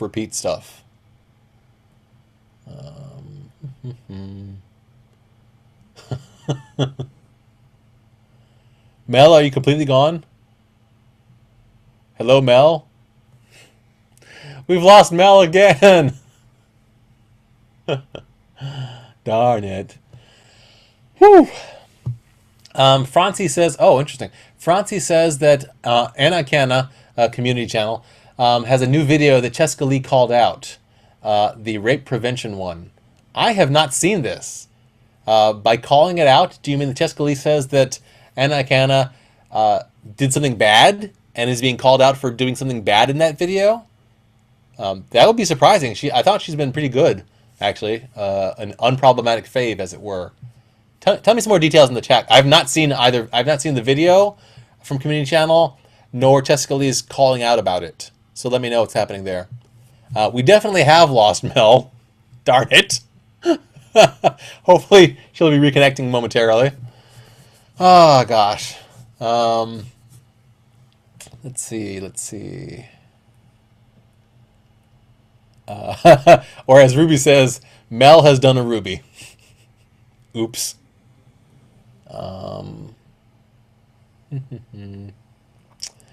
Matt Palka says that it was very sarcastic of her in that video. Uh-oh, that doesn't sound good. Mel's gone, but I need to hit the bathroom. So I'm going to let you all look at my dog. And I'm going to mute this. And I will be back in just a moment.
I am back, but Mel is not back.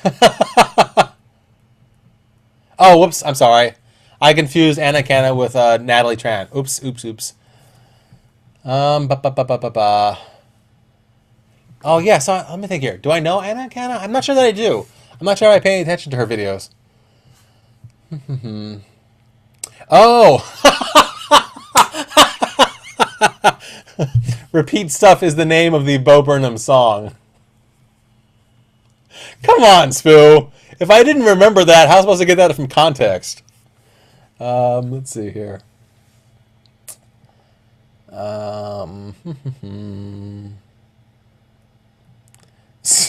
Circular puddle of dog. Yes. My Drew is a circular puddle of dog. Oops. Ah. Okay. Francie. Cheska Lee said that Anna Canna kind of threw male victims under the bus with her video. And then Anna responded with 98% of rapists are male. Oh, I see. Okay. Yeah. Yeah, that's a problem. That's a problem. I mean, it is a problem with a lot of activists that they tend to, in order to try to make a stronger point about whatever they're being an activist about, they obscure the truth. So, for example, this actually just happened to me, and I'm going to make a vlog about it. But I had mentioned recently on Twitter the 1 out of 5 women on campus are going to experience sexual assault at some point while they're on campus. I had cited that in a Twitter rant about how the repercussions of the UVA article done crappily by Rolling Stone is that I still feel the same way about stuff. Somebody else on Twitter saw my note about that, and they said, hey, that statistic about how many people are assaulted on campus, 1 out of 5, that is wildly inaccurate. Here are some links to like government studies and official studies where they've shown that the number is much, much smaller, like 1 out of 1,000 or something like that. Like, I think it was like 6 out of 1,000 people get sexual assaulted, something like that. It's a much, much smaller number, was whatever the link showed me.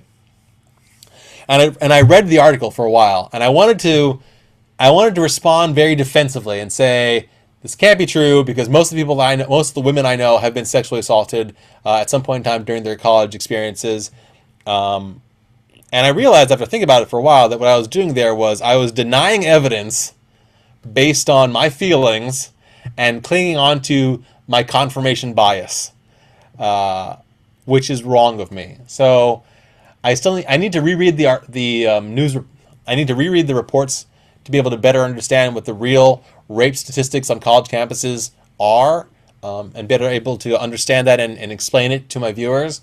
But once I have, I'm basically making gonna make a vlog saying I apologize for making statements about rape statistics that were inaccurate just because I felt that they were right. So it is certainly possible that in a similar vein, Anna wanted to make a point about rape, and in doing so, she tried to give a stronger argument and overlooked some realities of the situation. I don't know. I haven't watched the video. I'm just wondering if that's the case because, again, I am a culprit of that, and I'm going to apologize for it, and I'm going to try to repair any damage that I've done by repeating the false statistic. But I understand the inclination to go with whatever strong argument supports your social justice case, even if it is not entirely accurate. It's a rough situation because when you're fighting for social activism, you're fighting against the tide of the entire rest of the world, most of the rest of the world arguing against you. So if you have a strong argument, it's really hard to let go of it just because it's not accurate. Anyway, I'll have to watch the video and make a better mind, make up my mind about what Anna says. Let's see here. Do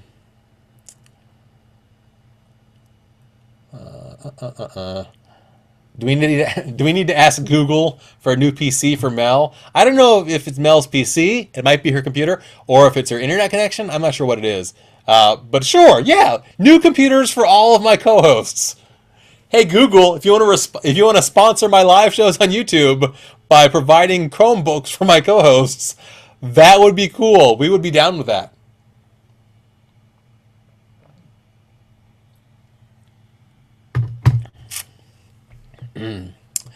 Oh dear. Oh dear. Francie says that Anna did not even mention male victims of rape and even made fun of them. That's not good. That is not good.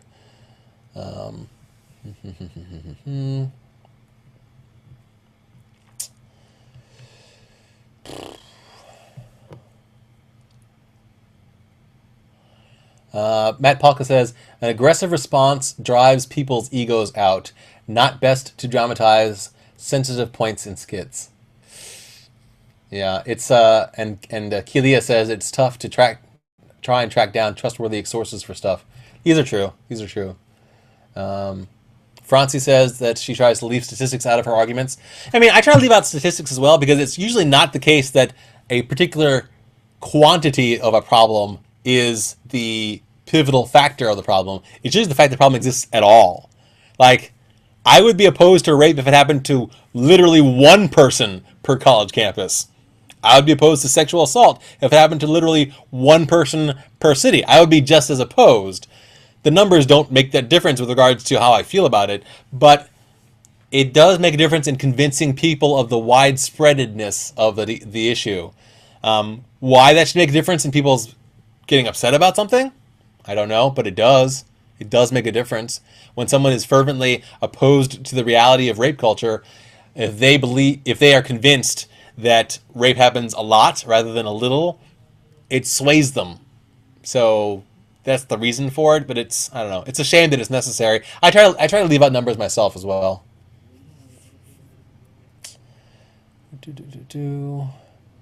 Matt Palka says that most statistics are not well researched. I agree. Something like 87% of research statistics are made up, like this one. In Germany, there's a saying, you can only trust a study you forged yourself. Is that study or sword? Is that sword?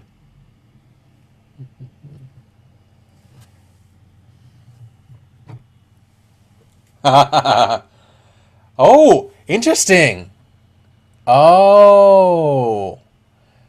Kat asked if Francie meant forged a study like it created it, in a forge like you would do with a sword, or faked it. And apparently, the saying is about faking studies. Dang, Germany. Dang. Okay. Emily Hatfield in the Twitters has tweeted me her video about Tifios. I feel like I'm in trouble about that. Mel is trying to come back. Her computer hates me. Great. Kat Young in the Twitter says that maybe either our computer or this chat needs more Natalie Dormer. And Mel agrees that we need to get Natalie Dormer on our live stream. Does Natalie Dormer even have a Twitter that she uses? I don't think that she does.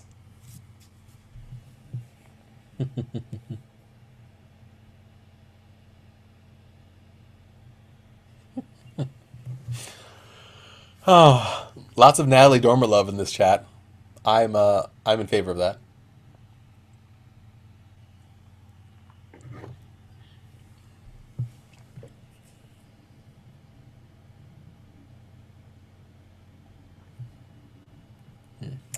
Any other questions for us in the chats?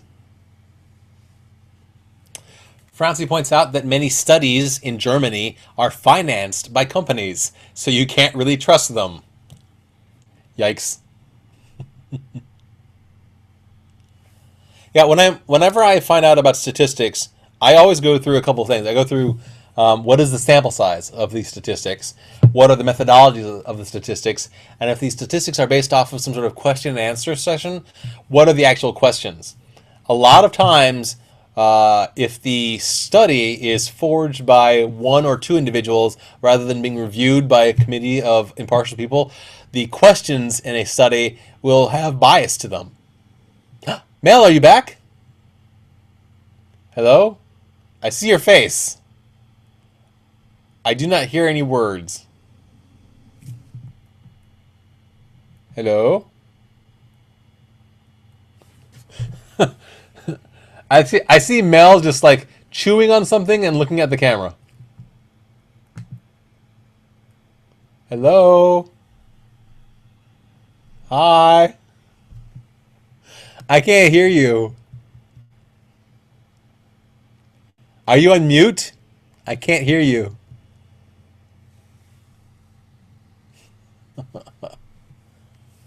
I don't know what's going on, Mel, but she's making a face.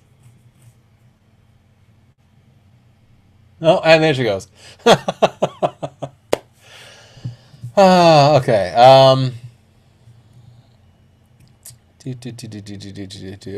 Fran just Fran says, tell me a bit about your experience with Patreon, please. I have almost no experience with Patreon.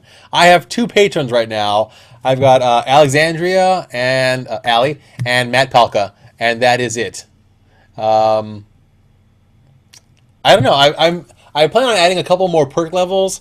Matt Palka actually recommended that maybe I do a $3 or $2 level where people can be in my Patreon and suggest topics I talk about in my vlogs. I'm down with that. I think it's a good idea. So I haven't really been pushing it very much because right now I'm doing VEDA, and so people have opportunities to check in on me every day. Even if they don't check in on me every single day, they could. Combining my proliferation of videos with VEDA right now feels like I'd be slamming my viewers with too many things. So once VEDA is done, I'll go back to talking about my Patreon a little bit more and asking for people to sign up. It would be nice if they did. But you know, my Patreon, as I've mentioned in my Patreon video, is not an essential thing for me. I will not be making my living off of Patreon anytime in the near future. So if you contribute, that would be great. It'll allow me to get like nice lights. Like right now I have to use like spotlights from Home Depot, like a $10 spotlight from Home Depot and a standing lamp. That's what I use for my lights right now. I could get actually nice lights if I had some money for it. Similarly, I might get some nicer lenses, like a pancake lens. I want to get a pancake lens for my camera, but I can't afford that right now. So if I got Patreon money, I could get one of those. That's about it, really. And then if I start making like serious money off of Patreon, that would certainly make it easier for me to move to LA, and then just like start a YouTuber life in LA. I honestly don't know if that's gonna happen, but I'm just like, I have my hopes up now. We'll see.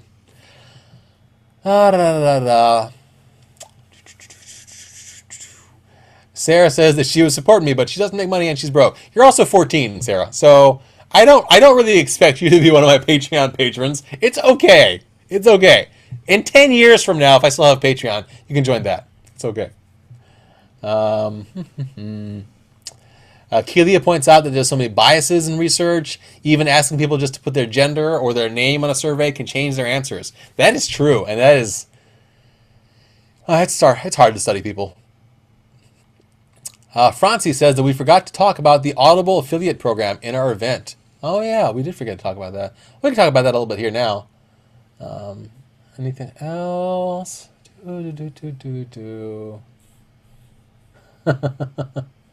Yeah, Emily Hatfield and I are going to be LA buddies, maybe at the end of the year, maybe. We'll see. So the Audible affiliate program. I'm sorry that we didn't talk about it during our Q&A, Francie. But I've got a couple of opinions about that. My biggest opinion is basically that I want it to be a viable thing for YouTubers to be able to make a living on YouTube, doing stuff like this and vlogs. But there's no really good way of doing it. The Audible affiliate program, if you have enough subscribers and they all sign up for Audible under your name, that can make you some money.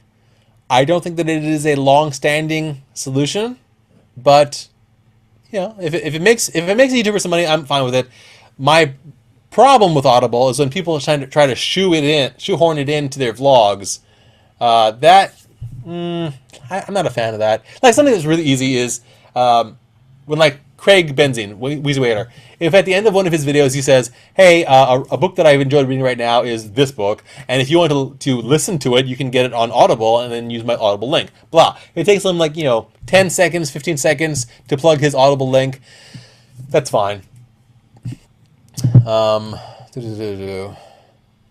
the other hand, there was I can't even remember who did it, but one of the YouTubers that I watched, like in the middle of their vlog, started talking about their Audible link. I didn't like that. That's when you're whatever your affiliate is, whether it's Audible or Squarespace or whatever, when you start pushing that in the middle of your vlog as if it's your vlog's content, I do not like it. I want to see your vlog's content for its content. You can have ads first, you can have ads afterwards, but sticking it right in the middle, I'm not a fan of that. That's basically my opinion on it.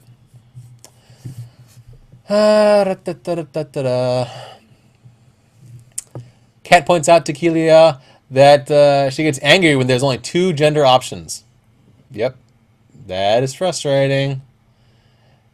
Sarah says that Emily and I should join her in LA. Scozio asks if I would need to change my job and all that if I moved. Mel, are you back? Yes. You were back right in time to finish up our show. Wait, what? You were only able to do this for a couple hours, right? And it's 3 o'clock. I don't think it matters anymore because I was just guessing about how long I would be able to do it, but like, I don't care. Okay, well, let's keep on going for a while. I feel like the amount of Mel in this live show has been insufficient so far. I know. I'm like, remember in your other live stream how Emily kept like popping in and out like Emily Eaton? Yes. I feel her frustration. It's annoying because I have no idea what's wrong. So I just keep like trial and error trying to get back in. So yeah, I'm back for who knows how long. Excellent. So I was about to respond to Scozio's question, if would I need to change my job and all of that if I moved to LA? And the answer is, what I'm trying to do is take care of all of my responsibilities that require my physical presence here in the DC Baltimore area before like August and September. If I can take care of all my physical presence responsibilities before then I can keep the same job and just telecommute to it from the other coast of the country.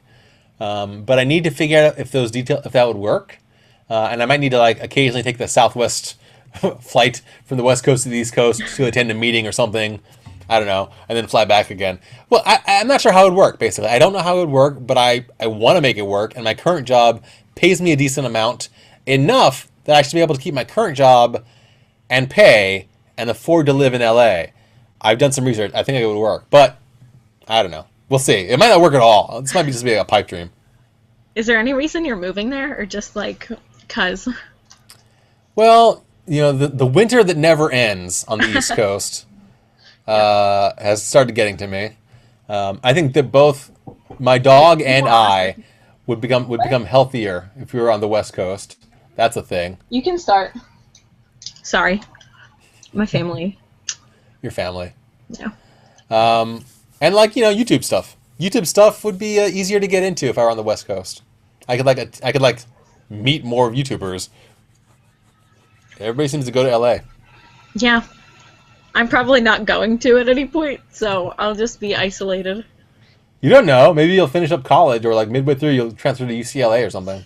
Yeah, but I don't really like California as a place to live, contrary to everyone else's opinion. Why? There are too many mountains, and I'm very, like, accustomed to East Coast weather. Like, I enjoy snow and rain, and cold weather, so I feel like California would not be the best place for me to go. See, back when I was in college and I first started like making friends from California, they would tell me about, like, my best friend Mandy is from Santa Barbara, and she would tell me how the range of her weather goes from perfect, like 78 degree warm, comfortable weather, which is like 90% of the year, to like 60-degree weather with some breezes and occasional rain during the winter, and like 98-degree weather and no clouds in the middle of summer. Like that was her whole seasonal dispersion, and it sounded awful to me because I like winter and Christmas and stuff like that. Yeah. But I've now experienced multiple decades of Christmas and winter, and it feels like the winters are getting longer. Mm-hmm. I'm a little bit over that now. But I feel like that's because of global warming, because that's a thing, or global climate change. Yes. But so if you really want to fix that, just fix global climate change. Yeah, because that'll be easier than moving to California. Yeah. Okay, California, they don't have any water. At least here, like, it rains and then you just have You water know, coming they in the keep on saying they don't have any water, but there's an entire ocean to the left of them. I think that's bullshit. I don't understand that at all. I don't really understand the whole process of getting drinking water and, like, water to use for your home. I don't understand how that process works, but... Like, me neither. Like, can I just, like, walk to the beach with my Brita pitcher, dunk it into the ocean, and then drink that? Okay, but we can't do that. But even if that was an option, we can't do that because then there's only so much water, right? Eventually, it will run out, and then where would the fish go? You can't have a world without fish and dolphins. I mean, I'm a vegetarian. I don't need the fish. But they're still part of the ecosystem. They are part of the ecosystem, but the ecosystem is a closed system. Water can't disappear. It can only be converted into other states. Like, if I drink the water, I will eventually pee out the water. The peed water will go back into the system. And, you know, as long as we don't mess up... Admittedly, the pollution messes everything up. If it weren't so polluted, I think we'd have a lot more drinkable water. Anyway, I don't know. I don't know. Think about, like, how sometimes, like... people used to be able to just go to springs and just drink the water, and how that was like an option, but now it's not. That would be useful. I still don't understand. I think it's... I mean, according to the most recent news, the big problem in California isn't that there's a huge lack of water so much as the fact that all the water is being used by shitty people. Like freaking farmers and for their cows and for their almonds and whatever the hell else they use it for. Yeah. And companies. And companies are bottling water instead of letting California use the water that they have. I mean, that is ludicrous. That Nestle can bottle the water the Californians would otherwise be using. I mean... That's not a problem with the environment that's impacting Californians. That's a problem with the government of California that's impacting Californians. True.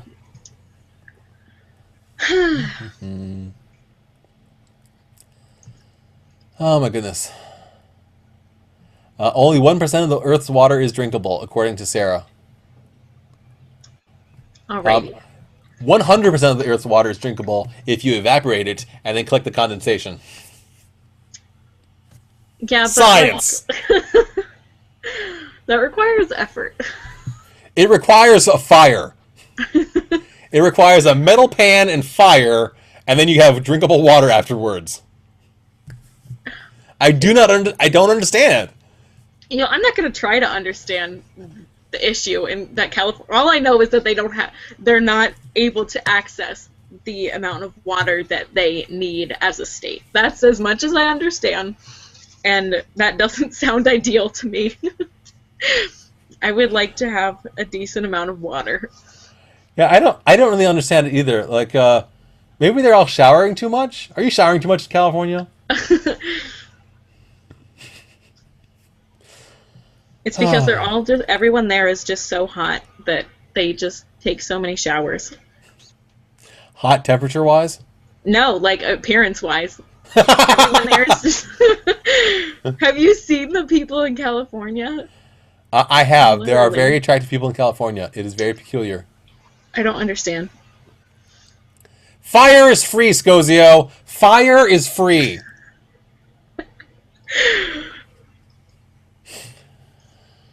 Ah, goodness. Francie, a vegan,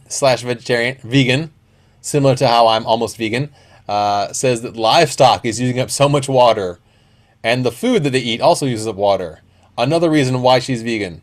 Yeah, like, it is absurd how wasteful it is that we are a meat herding, farming, and consuming society.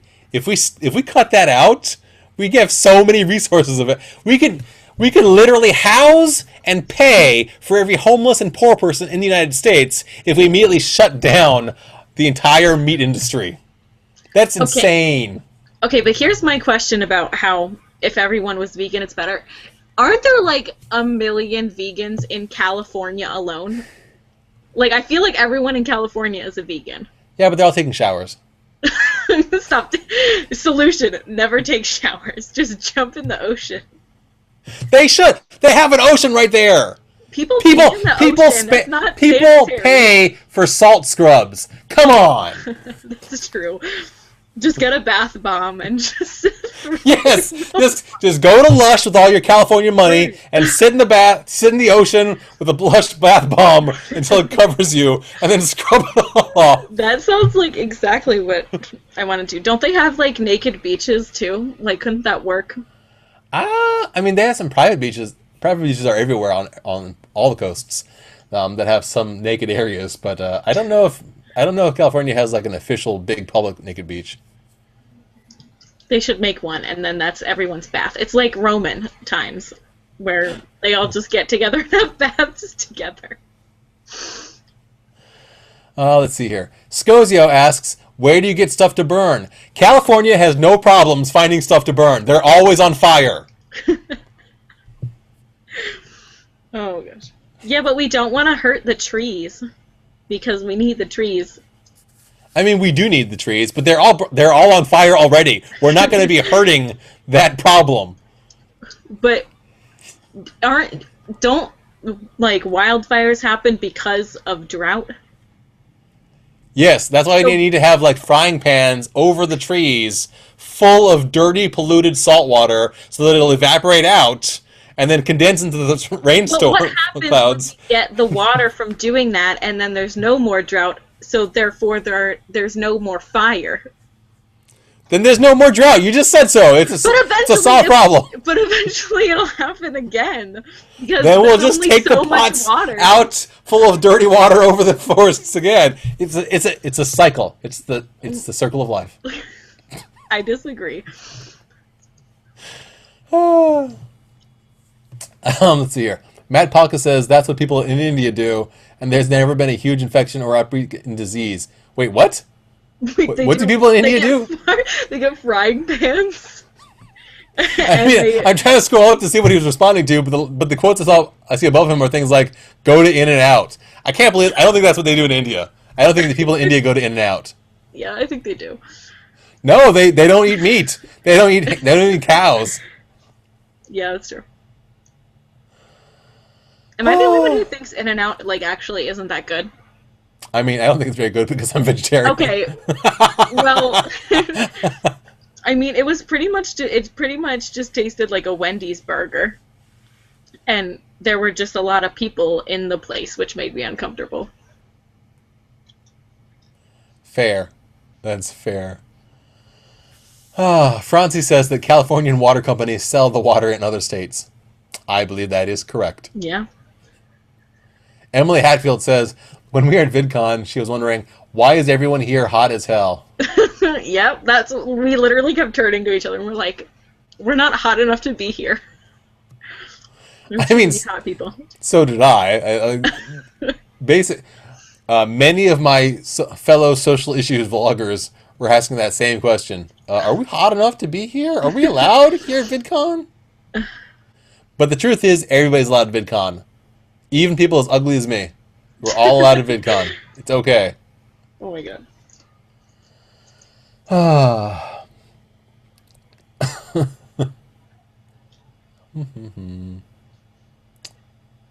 People playing, it's cold. Keelia points out that this conversation has gotten ridiculous. It really has. I didn't think this conversation about drought in California would last this long. Emily Hatfield says that she has to get really hot before she moves to LA. Do you have a response to that, Mel? I'm getting really hot just to go to VidCon, so I feel like she should be working harder since hers is long term. So go to the gym more. I was expecting you to counter the body shaming culture that's inherent in those questions, Mel, and you have let me down. It's fine. I do that when I text her anyway. I'm just a bitch. We're not nice to each other. Like, people think that, like, we're those good best friends that, like, support each other, but we're just mean to each other. That's just how our friendship works. I have to admit that it is very confusing to me as well. Chelsea's here. Sea Shelsters. As a Southern California, I feel the need to chime in here. There are definitely public nude beaches. I stand corrected. Apparently there are public nude beaches in California. So, Like, why aren't you all getting together and taking baths together in the ocean? Matt Palka explains that people in India wash themselves in the Ganges River. That's what he was talking about. All right, then. That makes sense. Oh, that does make more sense. Can we get off this topic of water because, like, it's just too much. I'm drinking, like, a liter bottle of water right now that is inherently evil because I'm stealing it from California. I am drinking... This is a Voss glass bottle. I bought one bottle of Voss water because I wanted the bottle. Why? How is that convenient at all? It's just a lot of water. I like having a lot of water. Okay, but you have to carry that around. I don't leave my apartment, Mel. You were so serious when you said that. Oh my god. I am serious. I don't understand the problem here. I never leave my apartment. This is easy to carry around my apartment. You go to work. Don't you bring your water with you? I telecommute to work. Whatever. So the point is that I bought this one bottle of water because I thought it was a pretty bottle of water, and that's all the reason that I need for it. It's like it's a pint and a half. It's a pint and a half, and I just keep on refilling it with my Brita water filter water all day long. Like, I'm aware that I said that we should stop talking about water, but this is Fiji water, which I have problems with Fiji water. Why? Because do you know what the natives of the area around Fiji have to do? They're essentially like I can't remember the word for it. It's not slaves. It's not pauper. It's serfs. They're like indentured servants, and they have to like live crappy lives. And then the water that they would normally drink for themselves gets shipped away from them for Fiji bottling purposes. It is a problematic company. Like, I get that, but and their carbon footprint is huge. Imagine shipping heavy bottles of water from Fiji to the United States. Do you know how much fuel that costs? Okay, everyone has a big carbon footprint. All right. But I just wanted to point out this water is fucking good. I didn't say that they were moral in their ways of getting water, because, like, no company at its core is moral at all. This is just something we have to accept in capitalism. Wait, what do we have to accept in capitalism? That, like, none of the companies that we're giving money to are moral at all. Yes, that is true. Companies are pretty inherently immoral, which is why I don't spend a lot of money on companies when I can avoid it. I'll go through, like, local... I buy a lot of local stuff. Like, I actually have I guess it's in the kitchen, but I have a bottle of honey that I got from a local apiary. Like, literally one town over is where they have the bees, and then they harvest the honey and they put it in bottles, and I buy the honey from them. That's the honey that I use. Most of the vegetarian food that I buy, I tend to buy that's local to the Baltimore, D.C. area. So the carbon footprint for stuff that's going from Baltimore to here is very low. Okay, well, I'm a teenager, and I don't have much control over what I do. That is true. That is true. And I do not blame teenagers. I basically blame nobody who lives under their parents' roofs and eats their parents' purchased consumer groceries. I don't blame any of them for anything because they have no choice. Yeah, I mean, I did purchase this on my own. How dare you? How dare you? I'm just kidding. Okay, can we seriously not talk about water? Sure. I'm gonna have to pee. That makes me want to talk about water more. But Sarah says that Sarah lives in the LA area and is still not hot enough. Again, Sarah, you are in your mid-teens. You are plenty hot enough to be a mid-teen. She's also, fine. She's cute as fuck, so like... She's really cute. But my aesthetic assessment of you is irrelevant because you are a teen. All you have to do is survive to be a non-teen. That is your whole job right now. Let's see here. Emily Jean says that one day she will go to VidCon. I hope so. That'd be great. We were considering, like, we were just hypothetically talking about if she had planned to go to VidCon with us, and then I would have been in a room full of Emilys. Yes, it would have been one Mel and three Emilys. Yep. That would have been the ideal. That needs to happen one day. But now I have two Emilys and an Amelia, so it's like almost as good. And I mean, Mel is pretty close to all these names as well. I mean, yeah, it's just like a mixed up M with an L in it. Exactly. Emily Hatfield says that you and she are nice when you need to be, but you're also just the type of people who prefer your friends to be honest. Yeah, true. So she says that you're right when you say that Emily needs to go to the gym more because she complains about not being hot. Right, she like doesn't go to the gym enough, and I'm just trying to motivate her. I don't understand. You're both gorgeous people. I just don't get it. Thanks. Let's see here. Okay, Chelsea says that the California oceans and beaches are not the cleanest. So, talking about that water. Okay, but bath bombs. Exactly, bath bombs. Those are easy and only cost $100 a piece. Easy, no problem. I've never been to a Lush store. They're expensive. Yeah, I know. So expensive. There's no point in me walking into one. I don't understand how YouTubers can buy Lush products because I could maybe buy like a little hand soap, like this big of a hand soap, and it would still be like $30. I don't understand how people can afford that. One day I'll make enough money just to buy one bath bomb. I can't even aim that high. If I had that kind of money, I wouldn't. If I had that kind of money, I would buy a new light fixture for my vlogs or a new lens for my camera. Oh my gosh, I really wanted to get a new camera before VidCon, but like I don't even have enough money to pay for everything that I need to get to VidCon. So I don't know how that's gonna happen.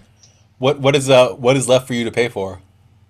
Well, I have to pay Emily for the hotel because it's under her name, and I think my mom said she'd pay for my plane ticket, which is nice. But good. I still have to buy my Disney Day ticket, and I'm a poor teenager without a job, so. Yeah, I don't know how you can afford anything. I don't. I can't afford anything. I can afford this Fiji water.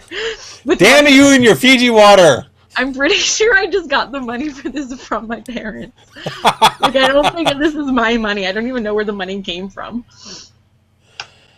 See, now that is really what it sums it up to be a teenager. I don't know where the money came from. Like, I just save money from holidays and stuff, and usually that goes away somehow because I spend too much money on Starbucks. Somehow, yeah. I went to Starbucks like literally 4 times last week to do my critical paper. So I think I should just get a free Starbucks drink at this point. # rewards cards. They actually have a Starbucks card where you can build up stars, you know. Yeah, but I'm like really uncomfortable asking them to like do that because there's this. Do you have Wawa in? Yes. Okay, because most people don't, so whenever I talk about Wawa. But I got a rewards card for that, and I went to Wawa today to buy this fucking Fiji water. And they, I handed them my rewards card, and they, didn't know what to do with it. And I was like, well, there's no money on it, but I want them to keep track that I've bought things here so I can get free things. And the person just looked really confused, so I'm scared of using rewards cards now.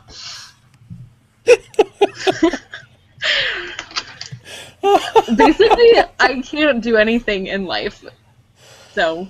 You need to ask your wife about how to take advantage of the Starbucks stars and get free stuff from Starbucks. Why doesn't she just buy me Starbucks things? She should. Keely actually asked if any of us are fans of coffee shops or tea shops, particularly you, Mel. Aside from Starbucks? Or does that not count? I don't know. I mean, I'm a fan of Starbucks, clearly.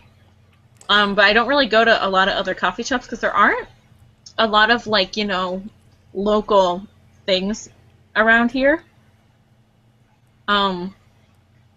Yeah, so I pretty much only go to Starbucks. Does that answer your question?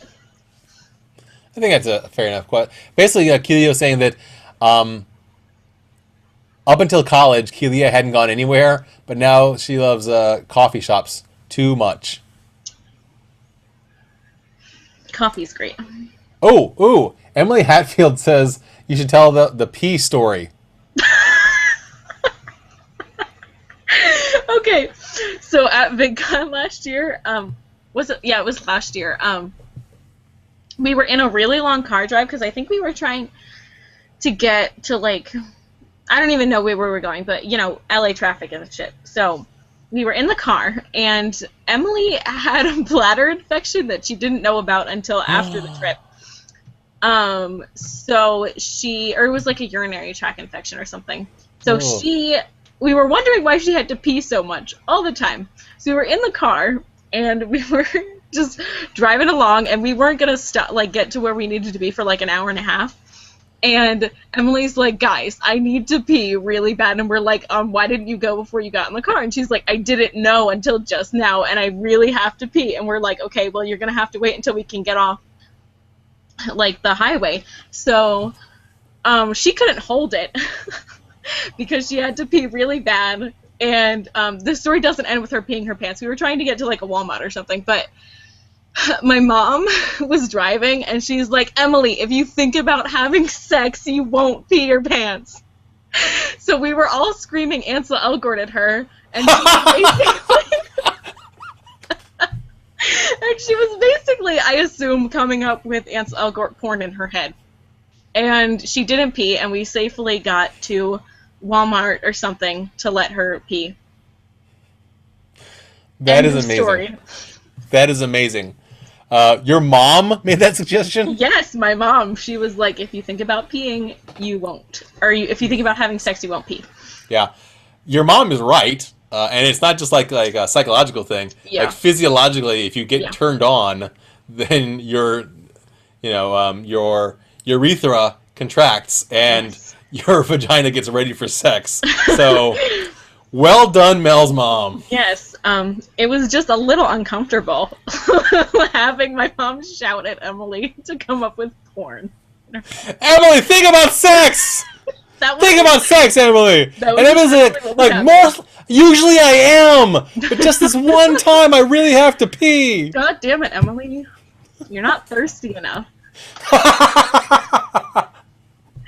That can't be true. That's a lie. No, it's not. Kiku Marie has joined the chat because we are still going at 3:30. That's amazing. Yes. I thought I was going to have plans today, so I was like, I'll just say that I can do it for a few hours, but I have no friends. Well, you have internet friends is the thing. And they're better, so. We are the truest friends you can have. True. I was actually thinking about it because one of my friends, I do have friends. She's in stage crew, and you are full of lies.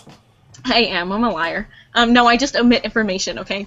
But she is going on a year-long trip to Germany to, I don't know, stay at a host family or something. And I was like, oh no, I'm going to miss her so much. And she was actually saying that she might start a YouTube channel. And I was just like, but then it's just going to be like me and my internet friends. It's not going to be that different than what I'm used to. So that's a perk of having internet friends. That you're used to it when they travel around? Yeah. Oh my god. Emily's commentary in the chat is great. What is she saying? I'm scared to open another tab because I feel like my thing will crash. Oh, that's fine. Emily, she says she loves your mom. And that she literally thought that she was going to pee in the car and then have to pay for the damage. So it was no joke. Yeah. Oh, and Josie Calloway is in chat. But the thing is, I'm going to have to wrap up myself soon because I had only allocated 2 hours of this. And then I have to, I think I want to jump on my friend. My friend is actually my friend Lizzie in Italy is having a live chat right now. So I wanted to jump in and join hers for a little while. And then I actually have to get weekend stuff done. Gross. Including my vlog for tomorrow. I have to, I need my vlog for today. I don't know what I'm doing still. Okay. Francie says everybody's talking about Germany in the chats now. Okay, Germany, way to take over. I would happily visit people in Germany, except that. So here's confession time. I was born in South Korea, and I was adopted by a U.S. Army family. My father was U.S. Army. My adopted mother was Korean. So they adopted me, and then came back to the United States. I grew up for a little while, United States citizen and everything. And then I went to college, and then after college, I got very what is the word? I can't remember the word, but I got very disconnected from my family, and we like didn't talk to each other very much anymore. Except I kept in touch with my father for a little while, and then my father got cancer, and he died of cancer, and that sucks. But the point of the story is not that. The point of the story is that I remained very disconnected from my family from college forward, and my family had my birth control, my birth certificate. I can buy my own birth control. Thank you very much. My family had my birth certificate and my passport, and so when I lost touch with my family, I lost access to my birth. Damn, I keep saying that. My birth certificate and my passport. So I have no passport. I'm a U.S. citizen. I've got my Social Security card. I got my driver's license. I've got identification of that form, but I don't have a passport, and I don't have a birth certificate, so I can't get a new passport. So in order for me to leave the country and, be allowed, and then and more importantly, perhaps, be allowed to return to the country, I first need to get a passport, which I can't do without a birth certificate. And if I had just been like born in like a hospital in the United States somewhere, I could just go to that hospital and ask them for their old records, and they'd probably have a copy of my birth certificate somewhere in their old records. But I wasn't born in the United States. I was born in Korea. So I'd have to find the military hospital where I was born in Korea to find my original birth certificate, if they even had it on file, which they probably don't, because it was from a U.S. military base years and years and years ago. So I would have to go to the United States government and say, please verify that I am a real person and give me another copy of my birth certificate.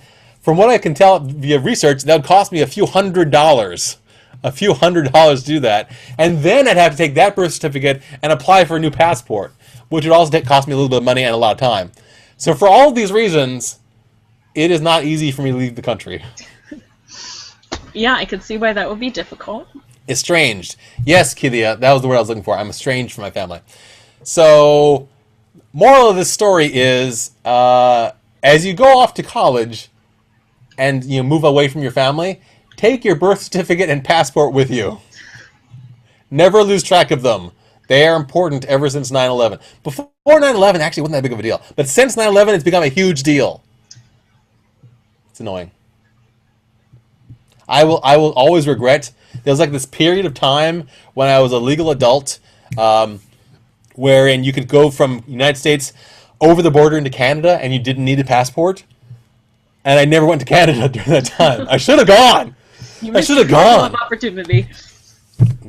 I lost the opportunity. Oh well. Anyway, but people can come over to the United States and visit me. Yeah. And everybody's welcome to visit me. That would be great. Anyway, so like I said, I do want to wrap up the chat.